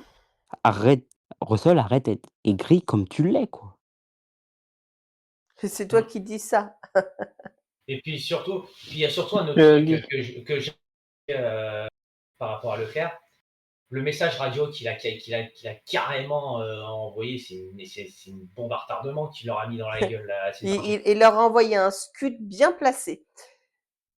Ah mais Mais en celui-là, même temps, mais je le peux comprendre message, sa frustration parce que, ah bah quand oui, mais quand tu en es même pilote dans la temps, voiture et que tu sens que la victoire t'échappe et que toi, de ton cockpit, tu peux pas vraiment faire grand-chose, je pense que c'est la pire des sensations que tu peux avoir quand tu es pilote.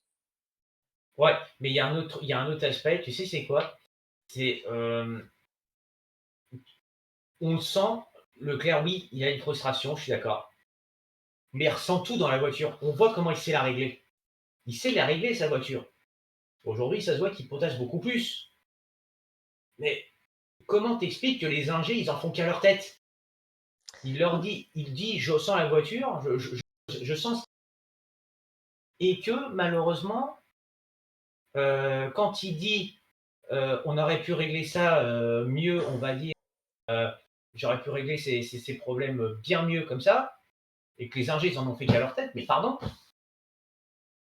Le truc, c'est que les ingénieurs n'ont pas les datas et les données que Leclerc a, malheureusement. Et les ingénieurs ont préféré se fier à ce qu'ils ont sur leur ordi et pas à ce que ressent le pilote. De toute façon, de toute façon, je vais peut-être dire une phrase que j'ai dit une fois, hein, mais car ça n'a rien à voir avec F1, mais qui est valable, hein, honnêtement. J'ai dit ça un jour à un de mes boss. Un gars de bureau ne vaut pas un gars de terrain. Tu vois un peu le parallèle que je veux faire? Oui, Et ça, après le mec, je vous l'avais dit, hein, après ils ont fermé leur bouche.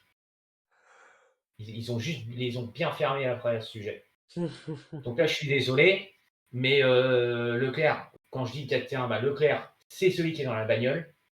Les ingés, quand je dis qu'ils sont dans les bureaux, bah, ils sont derrière Oui, sauf que leur les ingés, ordi, ils ont beaucoup voilà. plus de données que le pilote, parce que la sensation du pilote, c'est Ça une reste des chose. chiffres, ça reste des chiffres, Val. Ça reste des chiffres.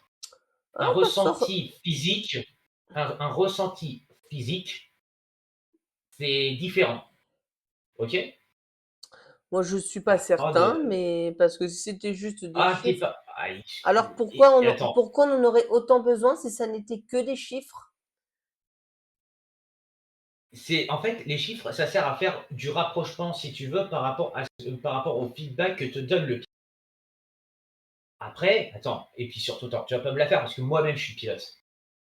Je suis désolé de te dire, en ce moment, OK, je suis en train de me refaire une voiture, mais si je sens que la voiture, elle freine pas droit ou l'arrière, il y a un truc qui va pas au niveau du châssis, je vais le ressentir automatiquement. C'est pas des datas qui va me dire que j'ai un problème de châssis. Je suis désolé. Je suis désolé. Le ressenti physique, c'est naturel au sein d'un pilote. Ils savent, Leclerc, il sait exactement ressentir les choses.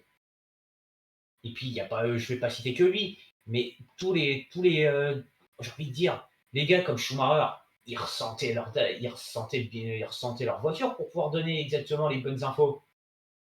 Je suis désolé, un gars comme Loda, un gars comme Jim Clark, un gars comme Stewart, c'est des mecs qui savaient ressentir une voiture. Putain, sans déconner. Ils savaient, ils disaient ça se passait, c'est que réellement ça se passait. Alors oui, J'adore quand Linkin s'énerve comme ça, j'adore. non Mais mais, il a raison. non mais bah, il dit les choses vraies, en fait, il parle moins. Ouais. Oui, Pas ok, fausse. ok, ce sont pas les mêmes époques, mais c'est exactement le même type de principe. Je sais pas moi.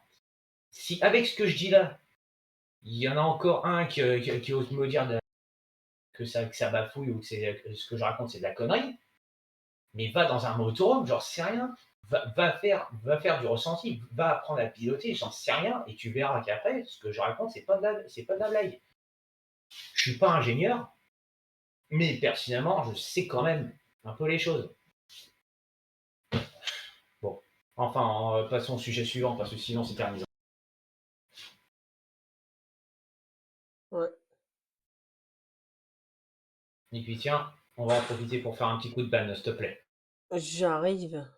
Vous savez que c'est mon plaisir. Voilà. Bon, je crois que j'ai 3 couillons qui voulaient parler de Mercedes. Vous voulez dire quoi sur Mercedes? Vous vouliez parler plutôt de Russell, d'Antonelli? Dites-moi, je vous suis. Le truc, malheureusement, Antonelli, bon, ça reste encore un pilote à rôder. Puis Hum, bah, Antonelli marque quand même le point de la 10e place et je crois que c'est son premier point sur un Grand Prix européen, si je dis pas de bêtises.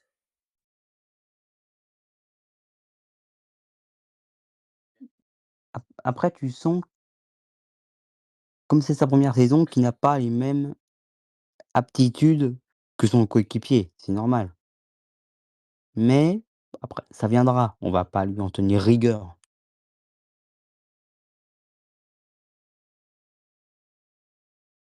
Ouais,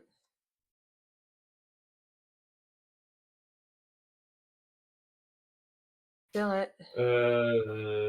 Après, bon, bah, Russell, bon, il assure les points, ça, c'est une bonne chose. Mais bon, après, je pense qu'on l'a suffisamment évoqué. Il faut qu'il faut arrêter. Il fait les résultats très bien, mais il faut qu'il arrête après de pinailler, quoi. Et puis, c'est tout, hein. Après, Mercedes, ils assurent les, les points. Bah, ça leur fait 16 points.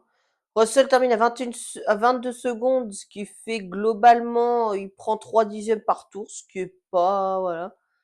Quant à Leclerc, lui, c'est pire, il prend 6 dixièmes par tour. Hamilton termine à un tour. Enfin bref, tout va bien. Hamilton, sa stratégie est incompréhensible. Partir en dur, c'était pas du tout la bonne idée. Sinon, comment Ouais, non, résumer ce ça, c'est Grand clair. Prix? On a quand même la kick de Bortoleto qui est 6e, mais Bortoleto a toujours pas réussi à battre son manager Alonso. 5e avec ça. Il faut quand même qu'on en parle de la transformation des Aston, hein. Elles étaient nulle part en Belgique, 19 et 20. Et là, aujourd'hui, elles sont 5 et 7. Elles ont marqué l'équivalent 16 points aujourd'hui. Adrien Newey. Newey, comme dirait Rome. Tu penses que Newey est là? Il paraît qu'il bosse que sur la voiture 2026. Franchement, si Pour New... moi, c'est un peu comme tout, c'est des mensonges, hein.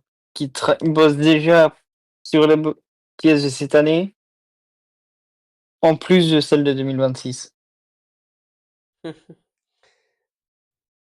Et je crois que c'est Alonso qui a raconté cette anecdote que à l'usine, quand on lui parle en fait de la voiture 2025, Adrian Newey va s'enfermer dans un bureau juste pour pas, il paraît pas pour pas entendre, je crois, c'est Julien Febvre qui a raconté cette anecdote, me semble-t-il.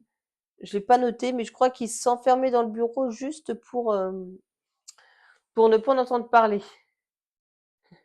de la voiture 2025, mais pour se concentrer sur la 26. Et Atlantis, c'est ni oui, ni non. Oh. C'est un peu trop gros comme histoire, hein, pour moi. Donc,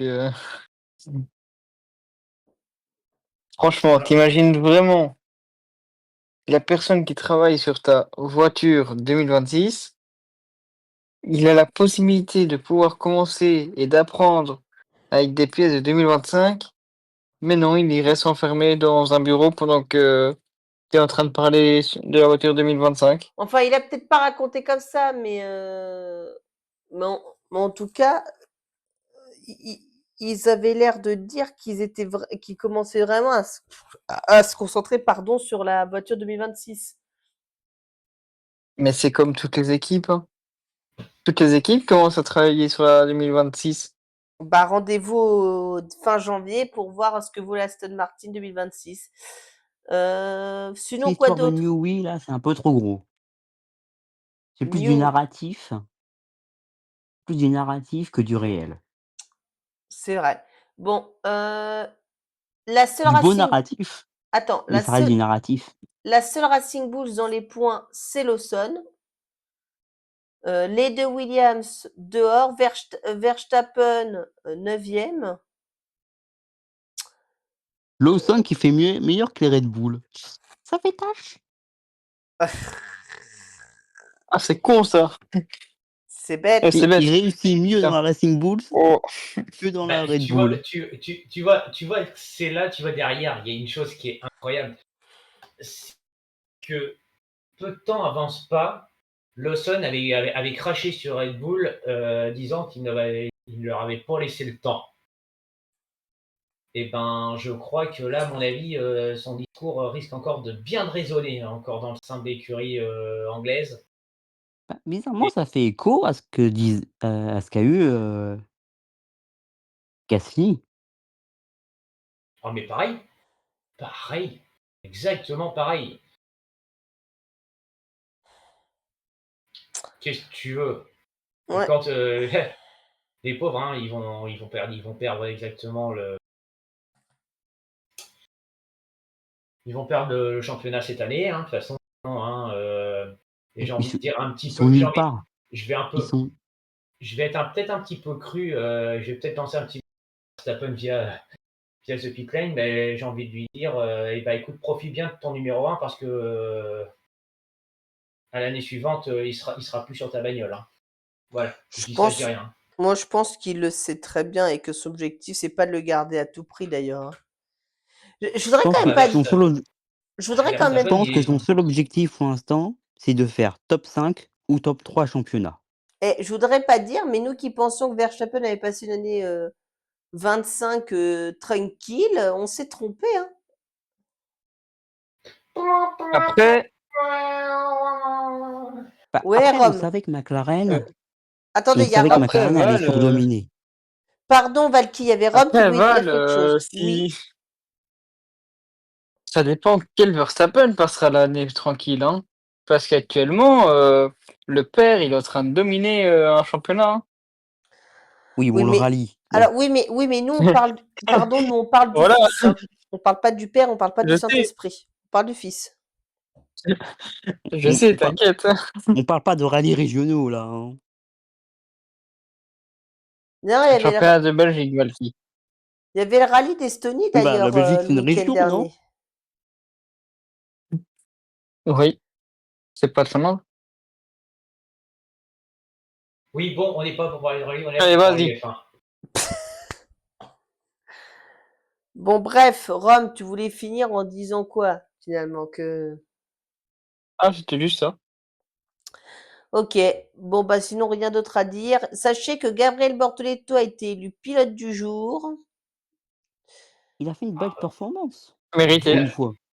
vu la P6 qu'il a fait, Bortoleto, chapeau, Pour une fois, chapeau. c'est un pilote du jour mérité. On rappelle qu'il Bah, partait 7e sur la grille de départ. bah, tiens, Bah, faire tu sais, Q3, faire Q3 avec une steak, ou une kick, une sauber. C'est pas si mal. Une steak bah, hachée. oh là Oui, Et là. mais Une steak haché Et goût vomi, parce que non, bon, par contre, bah, il faut dire que, on va dire pour Kicksober, les 2 Driver of the Day qu'ils ont obtenus dernièrement, ils sont amplement mérités. ouais. Hülkenberg, il fait le taf en Belgique. Alors là, on n'a pas du tout vu venir. C'est le top. Et puis là, aujourd'hui, bah, Porto solide, il a fait ce qu'il fallait. Et je veux dire de plus, quoi. Voilà. Alors, regardez simplement le classement des pilotes et des constructeurs après ce Grand Prix. Donc, il y a 9 points d'écart a l'avantage de Piastri au championnat des pilotes. Verstappen est maintenant relégué à près de 100 points de Norris. Russell revient à 15 points de Verstappen. Vous avez le reste du classement. Avec Ocon qui complète top 10. Alors, on ne parle pas des As, puisque c'est encore compliqué ce week-end hein, pour les As, pour Birman, pour Ocon. On pensait qu'ils avaient trouvé la bonne formule, mais en fait, non.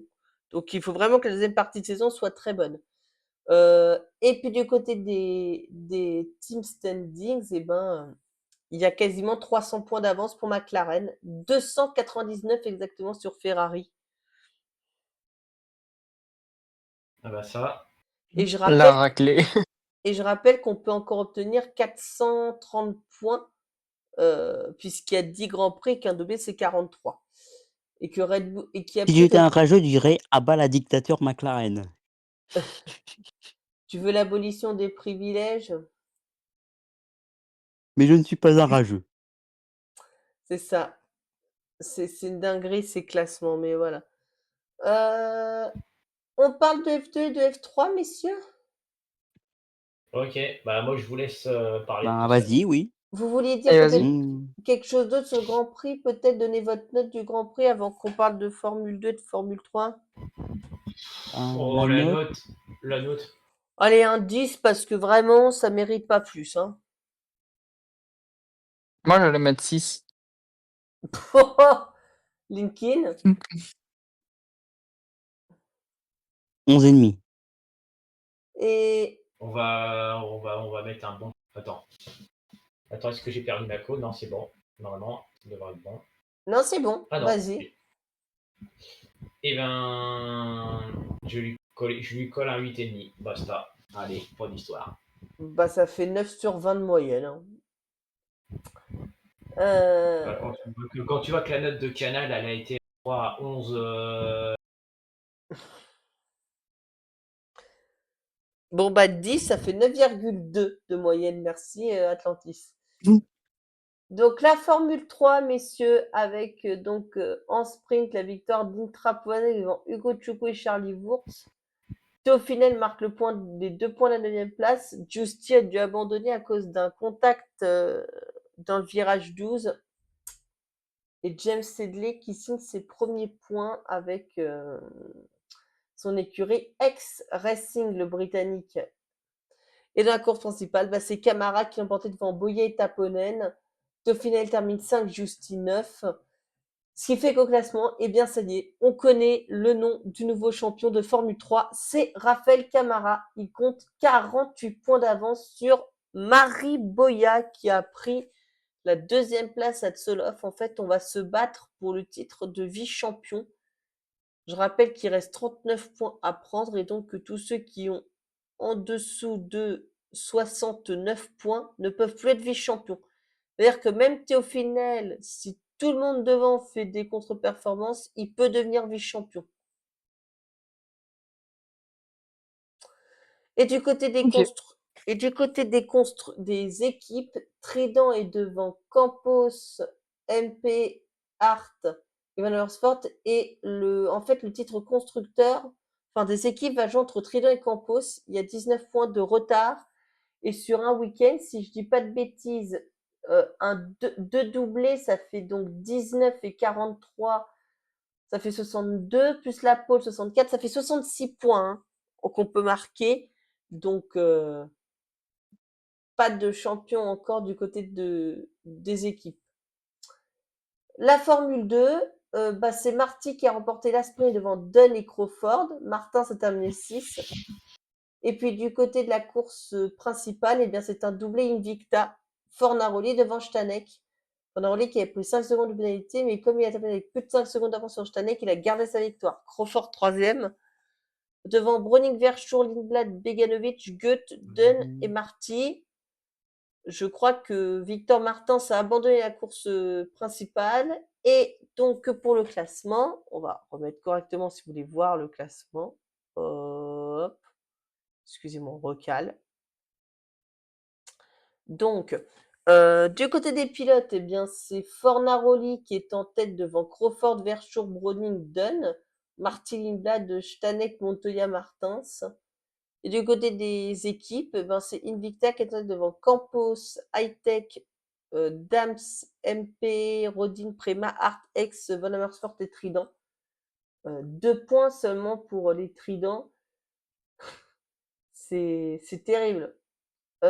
Prochain rendez-vous avec la Formule 2, je crois que ce sera Monza, si je dis pas de bêtises, parce que la F2 ne roule pas à Zandvoort, à moins que, à moins que.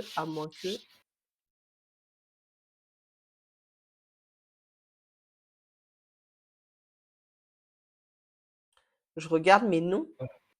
La Non, je F2. crois que c'est en Italie. Non, la prochaine manche, c'est en Italie pour les deux. Voilà. Ouais, bah, c'est ce que j'ai dit. J'ai dit Italie, mais tu m'as pas écouté. Bravo. Bah, si, je t'ai écouté, c'est d'ailleurs pour ça que je le répète. Donc, T'es obligé de répéter. ce sera donc la 10e manche de Formule 3, la dernière avant les vacances. C'est la 10e manche de Formule 2, mais il restera l'Azerbaïdjan, Qatar, Abu Dhabi. Il m'en manque un.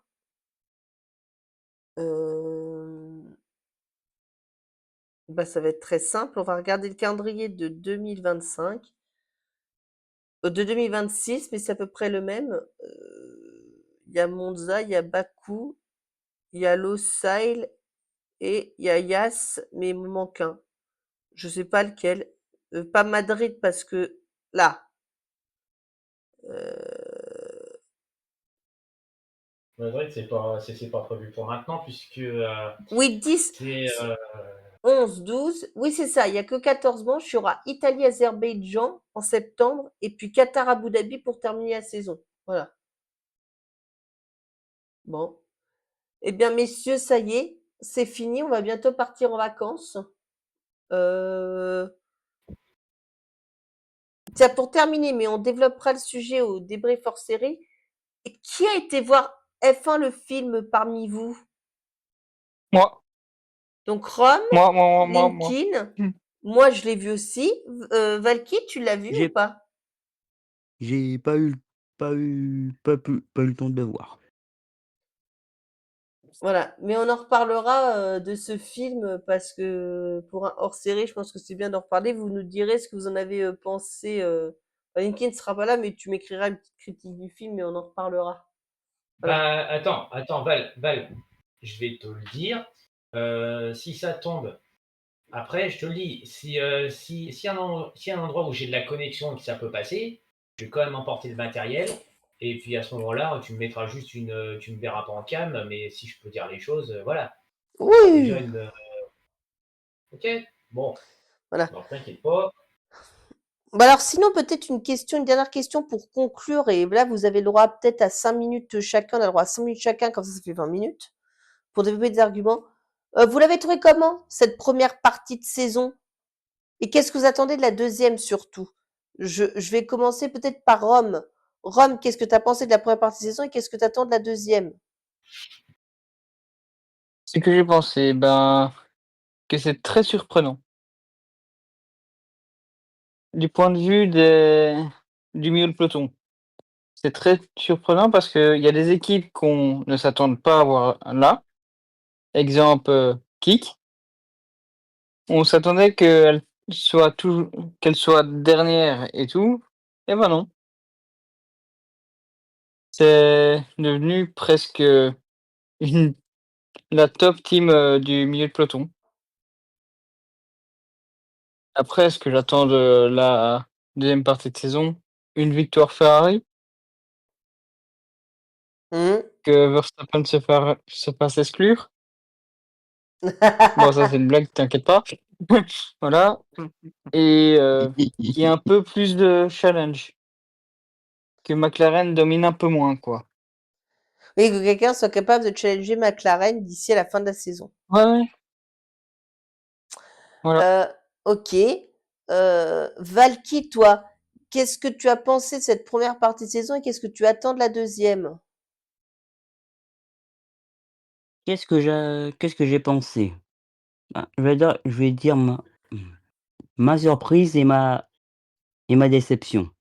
Ma Va- surprise, ce serait Sauber, parce que pour ch c'est pas original, mais on les plaçait tous, toutes et tous dernières en tant que fan de F1. Surtout au vu comment s'est passé 2024. Mmh. Or là, ben, ils marquent des points, ils ont fait un podium. Tu dis: «Oui, ben, chapeau». On verra bien comment va se passer la deuxième saison, mais voilà. Et ma déception, Briatore F1 Team. Voilà. Oui, Alpine, quoi. Non, Briatore F1 Team.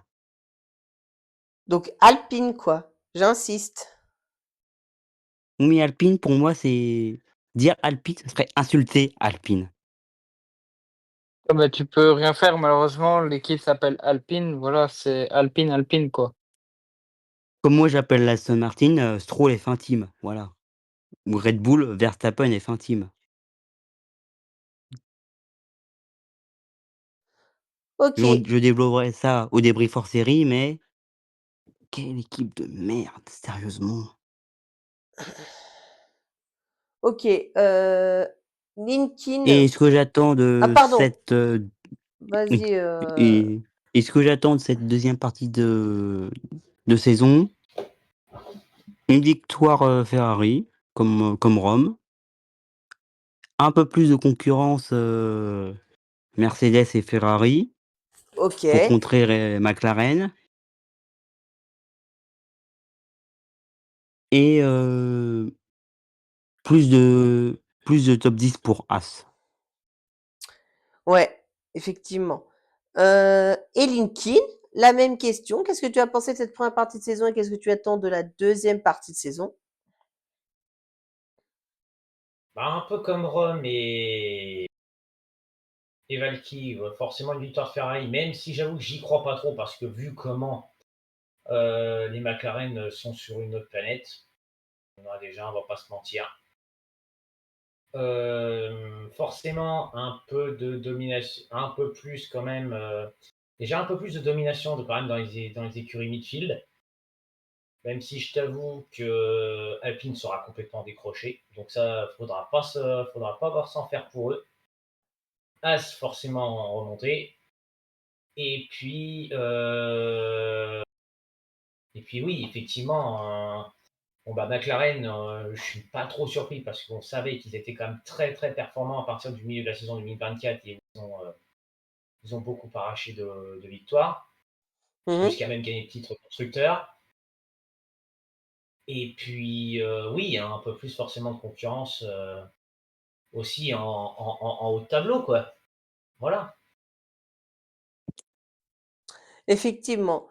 Écoutez, moi, qu'est-ce que j'ai pensé de la première partie de saison? Bah, pas grand-chose, si ce n'est que, bon, on s'est bien marré quand même en première partie de saison avec des grands prix, surtout en Australie, on s'est bien marré et à Silverstone, on s'est bien marré parce qu'encore une fois, il y a eu le facteur pluie, le facteur incertitude et ça, c'était drôle. Après, moi, ce que j'attends de la 2 partie de saison, c'est peut-être qu'Hamilton gagne enfin une course avec Ferrari. Pas que Ferrari gagne une course, mais qu'Hamilton gagne une course avec Ferrari. Ce serait bien, je pense. Ça lui redonnerait beaucoup de confiance. Que Kimi Antonelli, j'attends de Kimi Antonelli qu'il soit plus régulier, parce que je trouve que son classe, Qui sortent de cet engrenage, en fait. je trouve que Il est son en ce moment dans classement, un. je trouve que son classement reflète pas son talent finalement. Et puis on attend peut-être tous que Colapinto se fasse virer, hein, après tout. Et puis bah on attend peut-être, je sais pas moi, un top 5 d'Isaac Adjar dans la deuxième partie de saison. Pourquoi pas? Donc Bah, Isaac Adjar, honnêtement, Isaac Adjar, parce que j'en ai pas touché, euh, il est amplement capable de le faire. Ça là-dessus, c'est indéniable, parce qu'il a quand même fait des sacrées performances. Mais je suis pas sûr très clairement que la Racing Balls soit véritablement en mesure. Donc, autant dire Ça reste à confirmer, j'attends de voir. Mais attention à ce que ces victoires, en tout cas pas ces victoires, ces performances-là ne soient on va dire, ça va être remarqué, mais il faut faire gaffe à ce que ça ne lui débouche pas d'un baquet dans l'équipe Red Bull. Ça, parce qu'on en entend en ce moment beaucoup, beaucoup, beaucoup parler, que ça serait Isaac Hadjar qui remplacerait Mm. Yuki Tsunoda. Bah, je pense que c'est la suite logique. Je pense que c'est la suite Et logique, malheureusement. oui, je On suis d'accord, on lui mais souhaite en fait, sincèrement, on lui souhaite pas d'être chez Red Bull. oui, mais Valky, c'est étonnant, c'est exactement ce que je voulais dire et qui va encore se faire malheureusement Sauf faire si bouffer par. Mekies reste chez Red Bull, messieurs. Oui, mais alors, excuse-moi, hein, Mekies, il a beau avoir donné le châssis à Yuki Tsunoda, malheureusement, voilà le résultat là de Yuki Tsunoda, hein, il était complètement luné, il était à côté. Hein. Je crois qu'il est, 17, je sais plus, je crois il est 17e. Verstappen, il fait 9. Les résultats sont quand même pas là.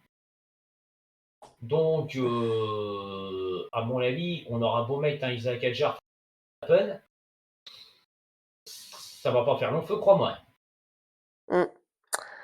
Eh bien, c'est sur ces belles paroles que nous allons nous en aller en vacances. Hein. Regardez, j'ai déjà préparé une aide de soleil. Hein. On est parti. Hein. Au Hein. secours. Oh non, Voilà, il se la joue aviateur. c'est ça. Bon, Écoutez, bah, je, voilà, hein. Vous écoutez, je voyez ce remercie qu'a.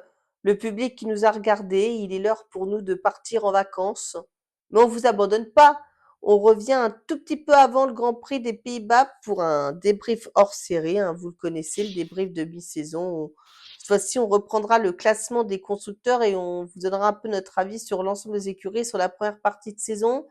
Merci Linkin, merci Rob, merci Valky pour votre participation. Voilà, on termine notre Avec 14e plaisir. Hein. débrief et De donc il rien. est temps de partir en vacances. Je vous souhaite à tous de très très bonnes vacances si vous avez la chance d'en prendre. Et quant à nous, on se retrouve dans une vingtaine de jours. Je vous octroie 3 semaines de vacances, c'est bon pour vous? Bah oui, de toute façon, Ou c'est alors c'est la obligatoire. F1 qui nous l'octroie. C'est vrai, au choix. Allez, salut à tous. N'oubliez pas que, attendez, vous nous retrouvez sur nos réseaux sociaux, hein, vous le savez, on vous les montre. Hop, ici sur YouTube, hein, dès demain le replay de ce débrief, sur Insta, sur Twitch, en direct, sur X et sur notre Discord, vous le savez. Et puis, bah, bonnes vacances à tous. Et puis, comme le dirait si bien Valky, Voilà tous. Et bonnes Voilà. vacances.